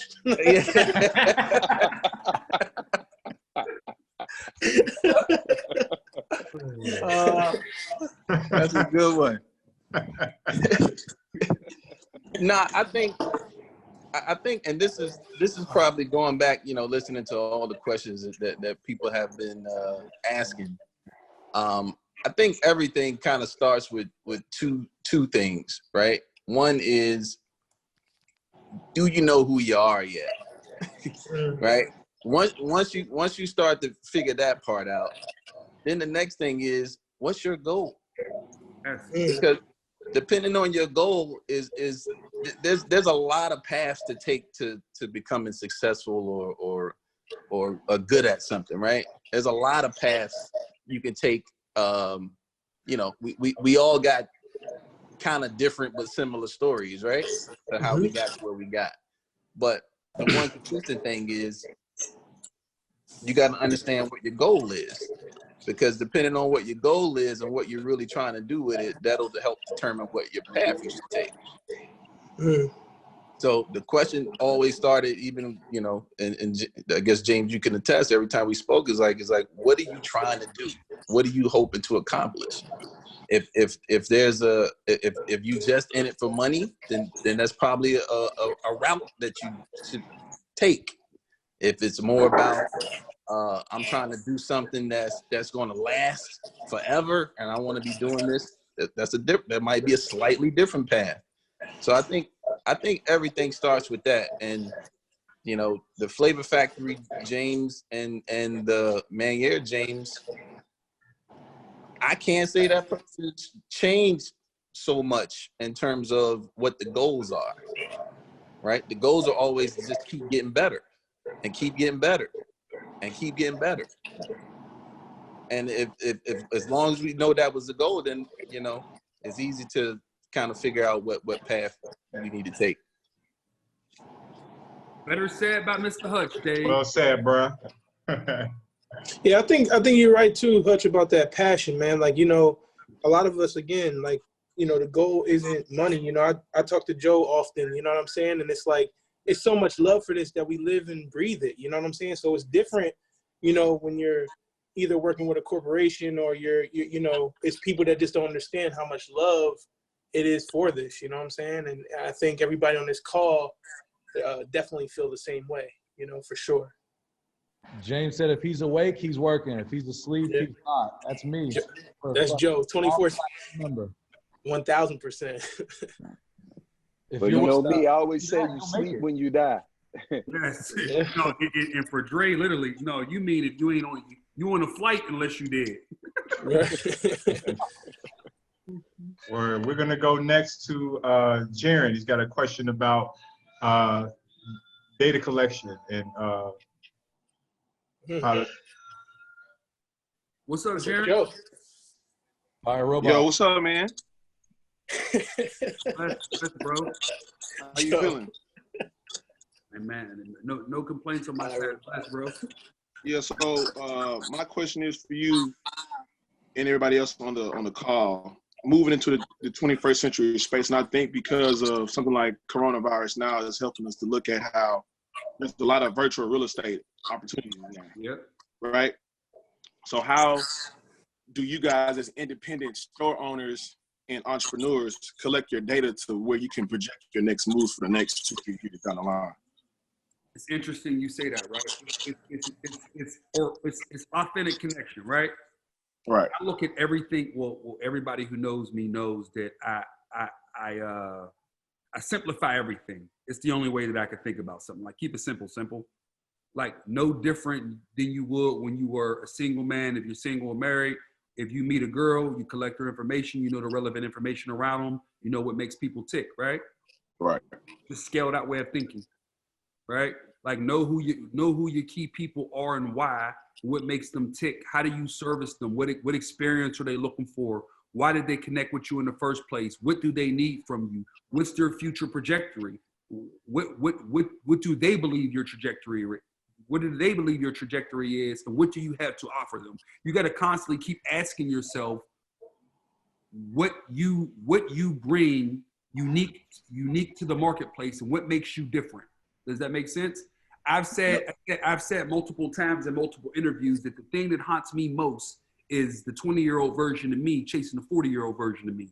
Does that make sense? Yeah. So for me, it's about just projecting how to get better and what does the consumer, the community expect from me, and what can I provide to add value for them to make it better. Does that make sense? Yeah. And collecting all of the information to get me there. Does that make sense?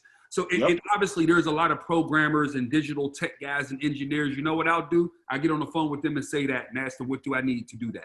Does that make sense?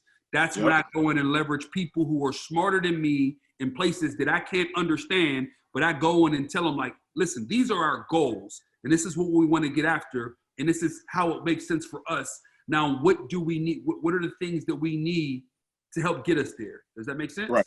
That's how I would approach it. James, you always say it's the art and the science, right? So the data collection is the science and gets you 30% of the way. And then 70% of it is the art.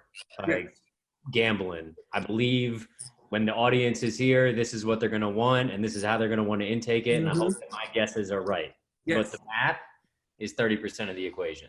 Yes, 100%. So it's always good. That was a good added art. It's always a blend of art and science. Always 100%. And going back to Hutch's other question about what Dave's saying, there's always a burden to always, you can't get lazy, man. The day you get lazy at home, you lose the day you get lazy is the day you die. If you want to be better, you got to do better. And if you want to continue to connect, you got to keep pushing forward, if that makes sense. And for me, I think I said it earlier in the call, I wake up every day just wanting to be better. That's the number one thing. Does that make sense? Yep. Does that accumulation of things answer your question? You got a follow up for us? Yeah, that definitely answers my question. And kind of just piggybacking from the conversation y'all were having previously, like I can attest to say that I met you, bro, at the Houston location, right? I walked in there, you ain't even know me. I walked there because I knew AD from Puma and Lamar, right? Blue Balance. Yep. And you saw me, you was like, yo, man, can I help you? Yada, yada. And I told you what I was doing. And from there, you gave me your number right there. So I can tell y'all, if he's telling you he's going to reach out to you or he's going to say something, he's going to do it. You know, and it went from me not knowing you that day to where we hosted a whole event in your store, like 2 months after that. Bro, at the end of the day, my job is just to pay forward, bro. Like somebody had to help me. And it's a blessing to have some of those people on the call on this call with me today to be able to share the information and for us all to then go and help somebody else, if that makes sense. Sure. Hey, also, I wanna add one more thing for you, Jaron. You know, I always say as soon as you're irrelevant, you're out of business. And when you're talking about keeping your mind sharp, data, knowledge, you got to pursue that constantly, because just like James said, what he thinks about is 20-year-old chasing 40-year-old him. That's real. That's real for all of us. And that doesn't matter what you're in. If you're a store, if you're a brand, an artist, a musician, anything. If you are irrelevant, you are out of business. So you have to do everything you can, and a lot of that is through knowledge and keeping your mind sharp. Like, for example, we travel, man, and we've been traveling for a long time. Yes. And that in itself keeps your mind so sharp, man. You know, going to Europe, I remember, James, remember when we used to go to Paris and nobody was going to Paris? Like, nobody. Like, I was going back in 2008 and literally nobody was there. Everybody was going, when they were traveling international, they were going to Barcelona and Berlin. They were going to bread and butter. Paris, nobody was going to Paris. And now, if you ain't going to Paris, you out of business. Like, for real. Like, the whole game and shit. You know, but being able to keep your mind sharp and surrounding yourself. It's like, I even look at it like, you know, you used to always look at Kanye, right? And you notice every time Kanye was dropping music, he kept evolving and changing himself. And he always had these young artists around him all the time. You know, you feed off that energy. You need, like, we look at it, me and Ari talk about it. We in our early 40s. We're keeping young people around us, even though we the cool old dudes, you know. Look, man, this last time in Paris, we was all having a conversation. I'm sitting there and I'm looking at these kids. It's a whole different world. You know, this under 25 fashion community, they don't even play by the same rules we play by. Like we talk about the way they design, you know, we use left chest print, front or back chest, front or back print. Man, they printing on the shoulder, they printing on the side of the shirt, you know. I mean, it's a whole different game, and it's funny. We sit there. Yeah, you know, and they all communicate. They don't talk. They communicate with their phone. Like, they all know each other, but never met. And, you know, and like, really for us, we really observe the game because no, it's repeat so important what you to just understand. said. Repeat what you just said. They all know each other, but never met. But never met. I'm telling you, man, in one of our showrooms, all of these kids, it blew my mind. I couldn't even believe it. And you knew something was going on there because you could feel the energy. And the thing for us is to understand it. You know, and sometimes we know we're a little older. So, but, you know, the game is different. And the first thing you got to recognize is a wise man knows nothing at all. So, you know, no matter how long we've been in the game, no matter how much we learn, there's still something for us to learn every single day. If you're not learning, you already on your way to irrelevance. You did. Right. Why do you think I'm here? For sure. Thank you for the question, man. And bigger than that, thank you for giving us your time. Yes, sir, man. Absolutely. All right, thank you, bro. Hey, keep pushing us, bro. Word. Next stop. Samir jump back on. So we're gonna go with Samir. He's got a question about entrepreneurship. What's up, Samir? What's up, Jay? Same old same. Good to hear your voice, boy. Good to hear you too, man. Good to see you guys. My question was, what was your biggest mistake? Oh. Single mistake? Yeah, just like what's the one thing that just kind of like shook your world the most? That was like one of those moments. It wasn't in retail, yo. I don't know if thank God, I'll give you what would have been my single mistake that I didn't make to Hutch. And Hutch know the story I'm about to tell right now.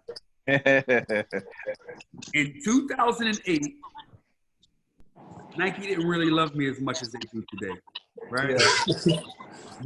They was dragging me, carrying me, treating me like, you know, I didn't exist and I didn't matter, right?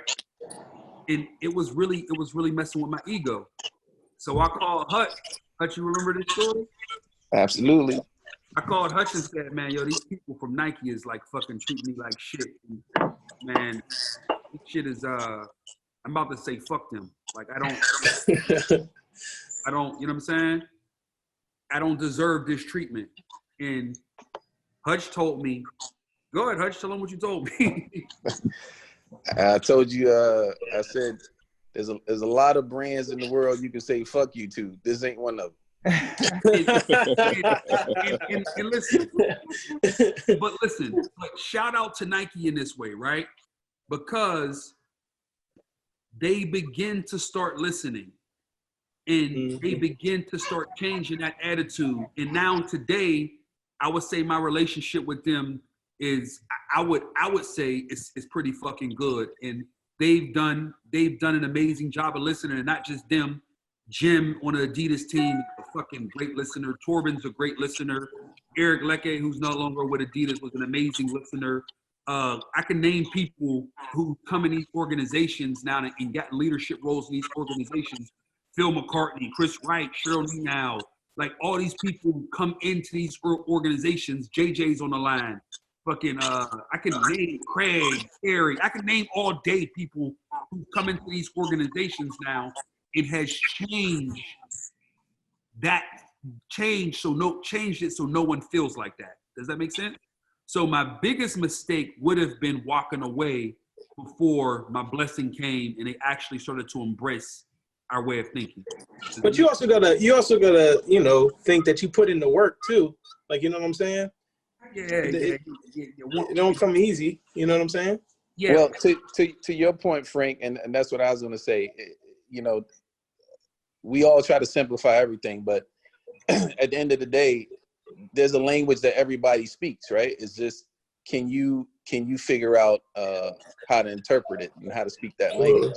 And I think what it was with James was he wasn't speaking their language yet. So as anything, when shit isn't going well, you work harder. So that's what he did, and then all of a sudden some of the doors started to open because now you're putting more attention to what's happening in that building. Who do I need to speak to? You changing your thinking, and then, you know, then some of those doors start to open. 100%. So it's a mix. So I think that would have been one of the biggest mistakes. And I think what I've learned, I think the thing that I take away from that mistake that I didn't make is the power of the relationship and the power of relationships and understanding how to connect, and also helping people understand my value. I needed to find ways to articulate my value and make sure that people understood how I connect, so they understood what my value was to the global marketplace. Does that make sense? So I think we've gotten better because me as the leader of our organization has gotten better translating what we mean to all cultures around the globe. If that makes sense. And I continue to work. That's something I continue to work on every day. That was actually a good question, Samir. Any follow-ups you got? Anybody else want to chime in on that one? All right, thanks for that question, Get away with that Samir. answer. Appreciate it, man. No doubt. All right, next up we got Coach A.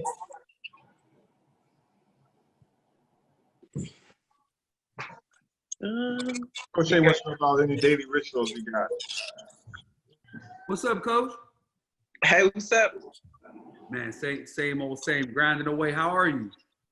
I'm feeling okay. I hurt myself a couple days ago. I was trying to work out during this quarantine.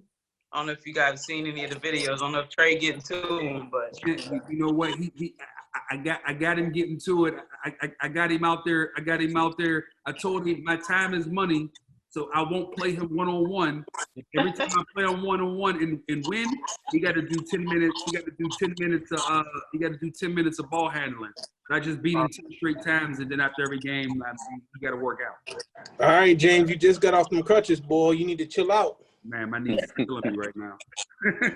but Coach A, I think to answer your question on my daily routine is honestly, earlier in the call I talked about going through my daily to-do list and the exercise of going through my daily to-do list.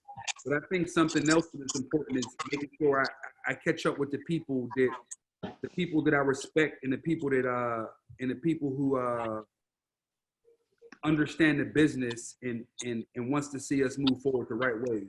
So it's nurturing those relationships, and spending time with the people who do this thing, to just bounce ideas off of them and self-check where I am and where I need to go. And it's funny because it's the thing that a lot of people don't make time to do because we get caught up so much in our work. But it's important to take time and spend the time to connect with people and catch up with people and get on their calendar just to see where they are and to leverage them as stock partners to help you move forward. That's probably the most important thing that I do every day. You there, Coach A? And the elliptical. Oh yeah, and that elliptical. I gotta get that. I gotta get my 20-year-old James look back. I mean, I can attest to you touching base, definitely, and I appreciate you doing such for things like this in this platform. I think it's imperative for the growth of everything and everybody has ambition to do. Is there anything that you really can say that you significantly place or put your finger on that says was just monumentous in changing how you view things and where it all just completely turned around? I mean, the story is there, but then that moment is kind of one of those questions that I have. Well, I think to Hutch's point is earlier. I think Hutch's point earlier is first you got to understand what your goals are, right? Because you don't know you turned a corner until you know you start seeing you get closer to that goal. Once you know what the goals are, it's no different than when I called you a trade. When I was like, hey, my goal for him is just to understand basketball. I don't want him to go to the NBA. I want him to have to understand the importance of hard work, the importance of showing up and investing in himself and getting better because he invested in himself, right? So it's creating goals and then holding yourself accountable to them, right? Because if you're holding yourself accountable to the goals and you're working towards them, then you're going to start to know when you're turning that corner. Does that make sense? But if you don't define what it looks like, how do you know where you're going? Does that make sense? Like if you don't have goals, plans, a strategy, and a plan to execute, how do you know where you can't even measure where you're going? Does that make sense? Yeah. So to me, it's about having those things because then it makes it very easy for you to measure. And because depending on where you are on your journey, I would say take different steps. Does that make sense? But the first thing you have to do is have a vision and understand your journey. Awesome. I appreciate that. Thank you. All right. Thank you, Coach. Thank you. All right, Dave, let's take it for another 10 minutes, man, and then I'm going to be respectful of everybody's time, man. And once again, if I don't get a chance to say thank you to everybody for coming and spending time with us, man, I appreciate it more than y'all know. All right. We'll try to get as many more as we can in the next 10 minutes. All right, we're going to go to Miles Wilson. Got a question about using fashion to solve humanity's issues. How you doing, Miles? Hey, how you doing? How y'all doing? Oh man, bless, bro, bless. That's good. That's good. Same. I'm Miles Wilson from Greensboro, North Carolina. My question was, how do you see, fashion and technology fusing together, to solve humanity's problems, because, that's such a good thing right now. Companies that are lasting, for the long run are solving these problems, What the catch is for me personally, I'm always looking to solve problems I'm selfish with my problems, right? So I'm looking to solve problems for people who come from places I come from. I always talk about the conversation of speaking to the younger version of myself, right? So I'm looking to solve problems for people who don't have opportunities or historically haven't had access to opportunities, right? So for me, I think there was a young lady from New York who asked a similar question. And what I said, the first thing is understanding making sure we have a strong business model as it relates to connecting to the consumer and to the community and making sure the commerce and business portion of the commerce and actual business part of our business is strong so we can actually have revenue to be able to think about how we can start changing things socially, right? Because if your business doesn't work, no one cares. Right? Like ultimately you lose your voice if you don't have something that people can connect to one way or another, right? The second part is then figuring out what's important to the 20 or 25 communities we'll be in soon and dialing into those specific issues. Does that make sense? Yes. For me, it's really just understanding when we're talking to our Greensboro team, asking like, yo, what's happening in Greensboro? Like Greensboro's problems is different than Detroit's problems, although there are similarities around cultural issues, right? But when you start talking about local issues, they're very different than cultural issues. Although some things do fit the same in different areas, there's not a solution that fits all marketplaces. Does that make sense? Okay. Yes, sir. Does that answer your question? Is that where you were going? Yes, sir. That was pretty good. Thank you so much. You answered it. No, I appreciate you, bro, and thank you for investing your time. Well, thank you. All right, bro. Thanks for that, man. All right, we got a technical question coming in from Lou. What's up, Lou? What's going on, Lou? I am from Charlotte. I'm based in San Francisco, though. I got out before lockdown. Oh, man, blessings. Yeah, I'm gonna go ahead and share my screen. Can y'all make it possible for me to share my screen? Go, Dave. Go for it.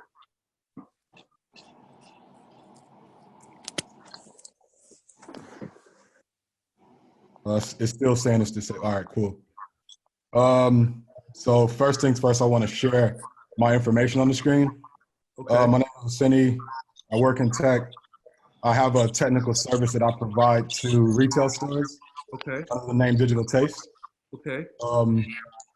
Go here. This is a website. So I offer 3 products at the moment. One is just like mobile apps. So anybody who has a medium-sized retail store with an account on Shopify can make a mobile app for you. I also create 3D walkthroughs of physical retail stores. So let me show this here. I actually did this one for the Greensboro store.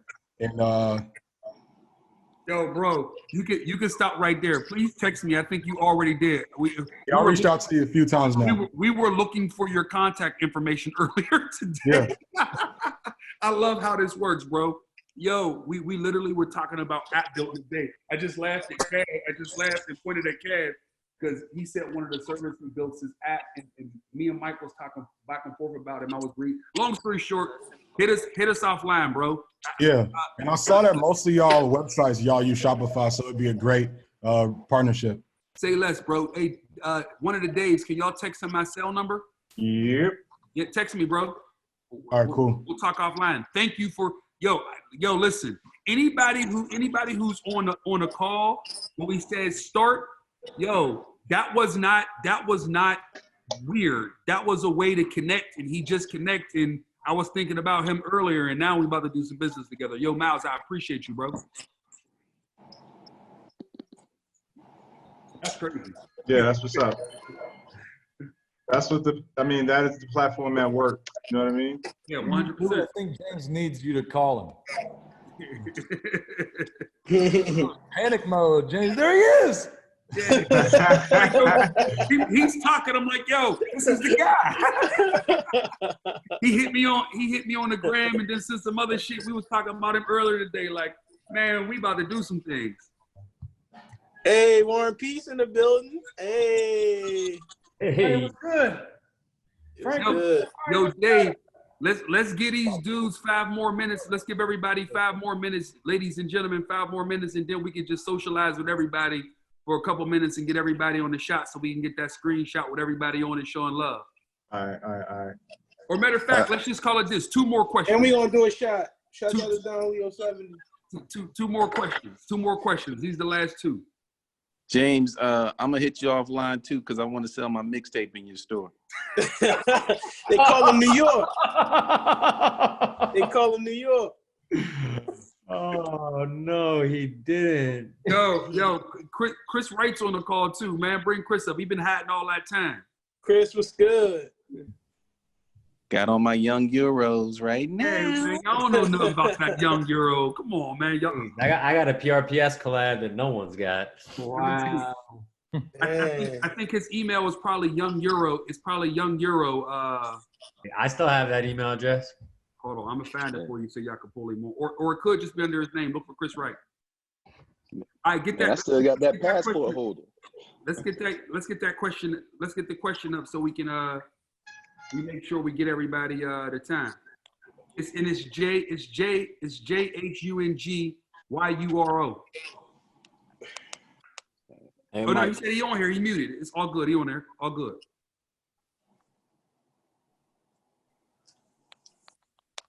Dave, you got a question for us?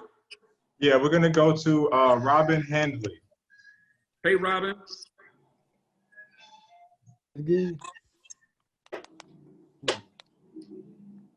Hey man, thank you so much. I'm up in DC, so I know that I'm on your store up in DC, and I really respect everything y'all been doing. And thank you. I've been on this call, and it's actually really, really helpful. Thank you, bro. So I've been sewing for 3 years now. I make my own clothes and just try and do I'm really interested in that production aspect and not just building a brand with screen printing, but doing dyes, doing sewing techniques, different forms, visual, really cool things, not just wearable stuff. And I was wondering, how do you mix first of all, my first question was, how do you build that relationship between a label and a brick and mortar? Oh, you got guys on the phone who do it for a living. So the guys from the 3 of the partners from the foundation are on here. That's literally what they do. They literally bring these ideas from creatives, and not that it's something that we would do from a collaborative perspective and even carry your brand or work with you directly to carry your brand. But the guys at the foundation do it at scale, if that makes sense. So I'll let Ari, Hutch, and Dre jump in and speak on this one. Go for it, fellas. Right. Oh, I'm back now. I was closed out. I'm sorry. Can you repeat that last part? I was trying to get unmuted. So no, basically he wants to know how to connect between brick and mortar and a brand. How you build a relationship. How do you build a relationship? Pull up. Well, I used to say you would do it at the trade shows, and granted, the game's a little different now, but I mean, the trade shows still do exist. I think that's a bad answer though, because trade shows for him, he running into a brick wall these days. I think the reality is like having the products one part of the equation, right? A guy like James gets pitched, Kevin and James get pitched 50 brands a week. Joe gets pitched 50 brands a week, right? So Oh, I'm sorry, I missed it. I didn't know it was from him having a brand. I'm sorry, y'all. I was a little disconnected. I was trying to get my unmuted. I'm sorry. I messed that up. I'm not even having a brand is like really building a brand right now. I'm just trying to learn with the business aspect of it. If in the future I were not to like build that brand, like how can I start a way where, as you said, everybody's connected on their phone, everybody's connected digitally. So like, how can you still build that relationship and show your true brand identity to like? So Dre said something earlier, and James said something earlier. The only way to start is to start. Right? So the stores you want to be in, you go to them and you hang out and you kick it with the people in the store. And maybe James walks in to check the register or say what's up to his employees or whatever, and you get lucky. Maybe the employees like you, and they hip you to like when the decision makers walk in the door. But like being able to communicate with the guys in the store, knowing like if you have something to offer, what you're offering that they don't have, like bringing them another thing of something they already got isn't always the answer, right? So looking at the landscape and saying, damn, these guys carry these brand, my brand's different because it's X, Y, and Z, and they don't have anything like it. So really it's time, man. It's like Andy Dufresne says, it's just pressure and time, dude. You gotta spend the time in the streets. You gotta go see every store, even the ones you don't think are cool, and understand like what they have and who their guy is, and be cool with them too. Because maybe today your product's this, and maybe tomorrow you'll have a different interest and a different product that you'll need to build a whole different set of relationships on. I think like you gotta get out there and do it. We change product categories all the time. We sell fucking water seltzer makers and headphones and clothes and sneakers and shit. We didn't know anybody. We sell tea. We just started a bottled tea company. I've never sold a beverage. I bought lots of beverages. I ain't never sold one in my life. So we don't have one relationship in those markets, but we're gonna go out there and create them. And I don't know anybody. So the only thing we're gonna do is what we've always done. We're just gonna get in the streets and start meeting people and talking to people, which is how everyone on here knows each other, just from going out and meeting people and talking to people. Dre talked about Paris. Nights. People like know each other just from being at the bar in Paris. Retailers got brands just from meeting brand owners, hanging out at a bar. Maybe not the first time, maybe not the second time. So, it's kind of see and be seen. Like, you got to get out to be out. Yo, and Robin, specifically to what you're saying too, we could help because if you're in the younger phases of trying to learn design, we can help connect you. So one of the Daves will send you over our buying team's information. Reach out to us in the morning. We'll take a closer look at what you got going on and try to help you as much as we can. Yeah, thank you so much. Like, it's really helpful because I'm 16, so I don't have any rushing to do. But I'm just trying to learn as much. Yeah, bro. Man, bro. If you stay at it at this pace and you really invest your time, man, you'll be a monster. Yo, Dave, make sure y'all send them some contact information so we can. I just got it right here. Thank you, sir. On it. Yo, connect to us, bro. We got you. We'll lock in with you and grind with you. And Robin, unlike these other old dudes up here, because you and I are kind of young pups in the game, but don't underestimate the using, you guys have this thing that none of us had when we started, which is all of this social media platforms. We're learning this as older cats. But you can create a lot from your phone, man. It's crazy. And if you can build your own energy up, you'd be surprised at how many of these guys will reach out to you first. So if you can figure out whatever you're working on and using your own social media platforms to build your energy up and try to get it out there and on people, a lot can happen from that. A lot of big brands started just that way. So Yeah, I mean, don't estimate creating your own energy. In the quarantine break, like I made my own site and put all my like collection photos on that, and like it's gotten a lot of like people were like, wow, it looks good, and like that's just like it. Like you said, you don't need validation, but that does help you push. And so yes, yo, bro, we gonna get at you. We'll make 100%. We're gonna be at you, and like, yo, this isn't just us helping you. That energy, that youthful energy, is what keeps me going, bro. So I love what you're doing, and I appreciate it. Yes, sir. Thank you, man. Have a good night. You ain't got to. I'll be talking to you soon. Yes, sir. I bet. Appreciate it, bro. But this is the last question, Dave. Let's make it a good one. All right, this one is coming from Donish. I think it's something everybody can kind of chime in on. Asking about the outlook on the market 5 to 10 years from now. What's up, Donish? Hey, can y'all see and hear me? Yes. Hey, I appreciate y'all's time, man. Every single one of y'all is, I look up to you guys, and I appreciate the opportunity to have this. I do have a few questions. Starting off with, as far as how you've scaled so quickly. I have a store in Raleigh, North Carolina called Courtside. Mm-hmm. And I started from a smaller store and moved. We're in a pretty big mall right now.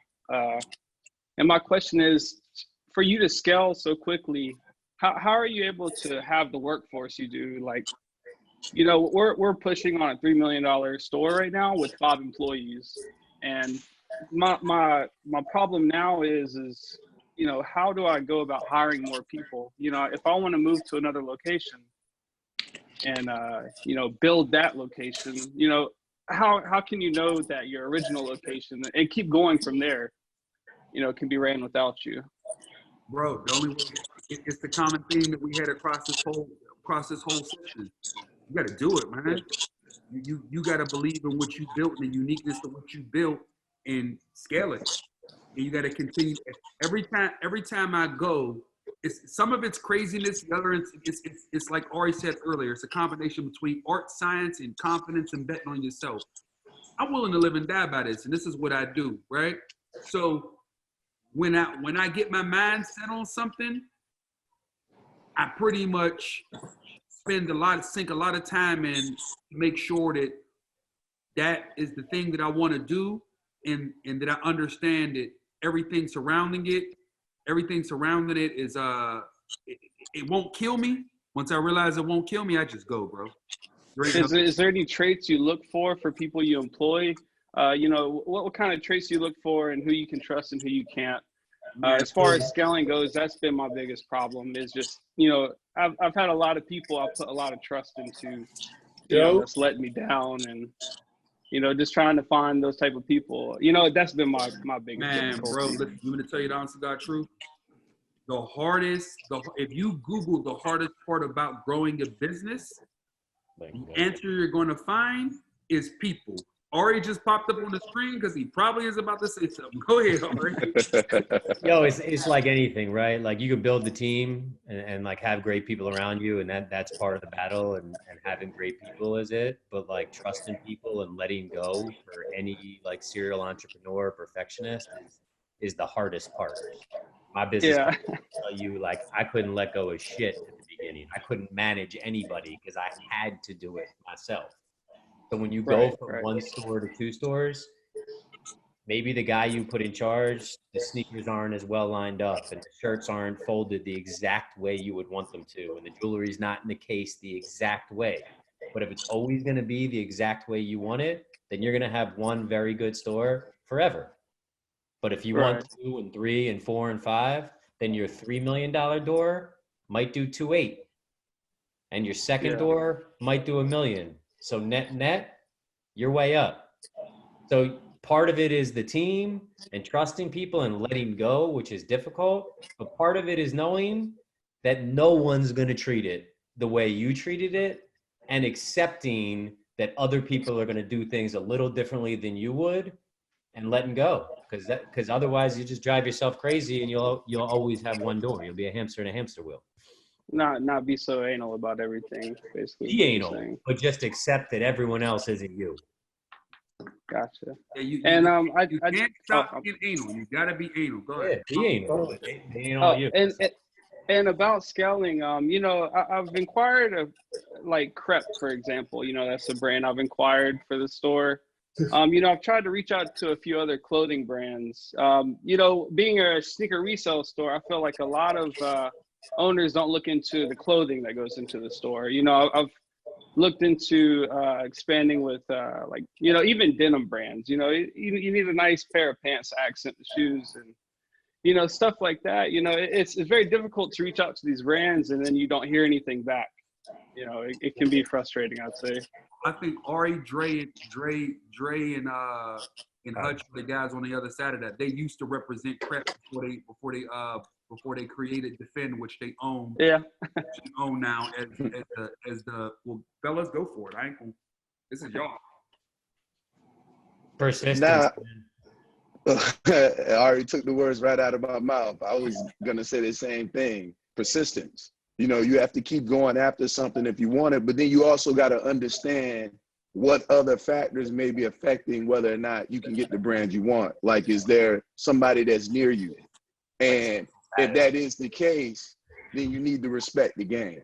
You know, because we have tremendous amount of respect for people that respect the game. We have people, you know, we have a lot of different brands, and we've done business over the years. And there's some guys that we do business with all our brands. There's some guys we only do business with certain brands. And there's been some guys where literally we're cool with them. We just can't sell them because of their proximity to another retailer. But as time goes on, we built relationships with them, and opportunity may present itself for them to be able to do business with us. And, you know, it's just, if you play by the rules of the game, because there's a lot of people that do funny stuff. Like, if they can't get a brand, they'll go get it through the back door, or they'll hustle the game. If you try to hustle the game will come back and bite you in the ass. Yeah, play the game by the right rules. Yeah. And, you know, just like anything else in life, man, if you do right by people, they'll do right by you. You know, sometimes you feel like you're getting kicked, but it ain't personal. It's just the way that the business goes, you know. And if you play the game right, I guarantee you'll come out on top. And what they were saying about people, man, that is the toughest part of this business, like business model. And one of the things that's key in our business is culture, right? So maintaining company culture in the business that we're in is very difficult. Like, if you had another business, you know, I'm not, you know, all your people are valuable, but people could be like widgets. You can hire all different kinds of people to do the job. Well, the reality is, the business we're in, you can't do that. You need people that fit into your company culture. And, you know, one of the things that we learned early on is you could go find a bunch of cool kids all day long, but are they willing to work? Do they got the work ethic? Do they got the drive? You know, because, you know, you may find somebody that's really passionate about this, but they're not willing to do what it takes to succeed. And the passion, you know, you need it all. I'll chime in too and say presentation means a lot. So you said you got a resale sneaker store, but if you want to try to get into other categories of business, whether it be something like denim, maybe it's something with your approach. So you have to, you know, if somebody's not getting back to you, it could be, you know, maybe you're not emailing the right person, but you also got to make sure that what you're presenting is also in line with whatever their brand vision is. Sometimes it's hard to sell hamburgers in a candy store, if that makes sense. So, right. And I'm not saying that that's impossible to do, but you're gonna have to figure out what you're doing in your presentation to convince that brand to understand that that's an opportunity that they're missing out on. Gotcha. Thank you. Thank you. And if I could ask one last question, where do you see the market in 5 to 10 years from now for, you know, the whole sneaker resale market? Who you want to answer that one? Anyone really? Anyone that, you know, all you guys have more knowledge than I do, so I'd love to hear. I mean, I guess for me, I mean, we're never gonna be barefoot. You know what I'm saying? So yeah, that's factual. You know, it's just getting into like what, you know, price point or what, you know, what the newest thing is. You know, I think it's always gonna be, you know, since the beginning of time, there's always been clothing. There's always been, you know, rank, royalty. You know what I mean? And so, I'm just excited to see like, you know, where retail itself goes, especially after this. You know, I know everybody's been pushing digital, but like sometimes I don't like that shit. Like I wanna feel product. I wanna see, you know, what the fit is, and sometimes I don't feel like putting labels on shit and shipping it back, or knowing your return policy. Or sometimes I might walk into somewhere and spend $1,000, or I might not spend anything at all. But the energy, and that's something that digital can't provide for me. Digital can't provide energy. You know, you can take the best pictures in the world, you can do a lot of shit, but until it's on your foot or until you feel it, it's you know, it's not the customer same. So I experience think very important. experience is everything to me. I think in 2008, you know, 2009, when I was at, you know, Wish ATL, you know, and it was hard times, I think a lot of people, you know, wanted to come out there because and come back to the store because of the energy and knowing they were going to see something new and different. And so like it was good to get through that, because it was like we were serving a lot of things that were different. You know, it wasn't just footwear, it was also accessories, it was also, you know, apparel, it was also just having events, you know, James having this kind of platform, you know, all those things This is kind of amazing. factor in. Yeah, They factor in. So like when this blows over, people can say like, oh, you know, I was still fed, you know, during that time. And something else I'll say to you, bro, about resale is, from a strategic brand perspective, resale, I think, will always have a position, but you got to realize that position is controlled by two major brands. Most footwear Nike and Adidas. from Adidas Inc. or Nike Inc. Right? Mm-hmm. They flood the market. It hurts resale. So when you ask about the future of resale, Nike and Adidas obviously understand the recipe and secret sauce around demand creation. So I think there'll always be coveted items. But I think that one is I'm not obviously in that business, in the retail business. That one's in no one's control, right? Because and the other part about it is, from a resale perspective, is you start looking at Farfetch and GOAT and some of these big players that have major capital behind their investments. So that speaks to that there is some staying power, but I can't give you a strategic long-term answer to that. Does that make sense? And I think resellers don't get enough credit too, James. Like I think reselling, you know what I'm saying? It sets the market. It sets for what, you know, organically, you know, they make something hot. And I think that they, you know, it's with anything though. That's with art, that's with watches, that's with anything. But I think, you know, I think that's a whole different part of footwear that we kind of haven't, you know, explored, other than like Sean Wotherspoon, you know, somebody who's has their own resale but made their own shoe. Like, you know, I mean, it's definitely a big part of the game for sure. When you start, I think if we had somebody here who done numbers from demand planning, and then you had somebody that was a PLM here, then you had somebody at retail here, I think you're having a different conversation. But I think we could probably do that for in 2 weeks. In 2 weeks, we got somebody that's prominent from a brand coming in, and I'm sure he'll have a perspective on this. So just make sure you tune in on our next session.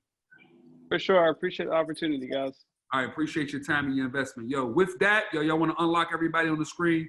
Y'all want to bring everybody on the screen and unmute everybody to just thank y'all for y'all time, man. Feel free to show your face, say what up, say whatever, man.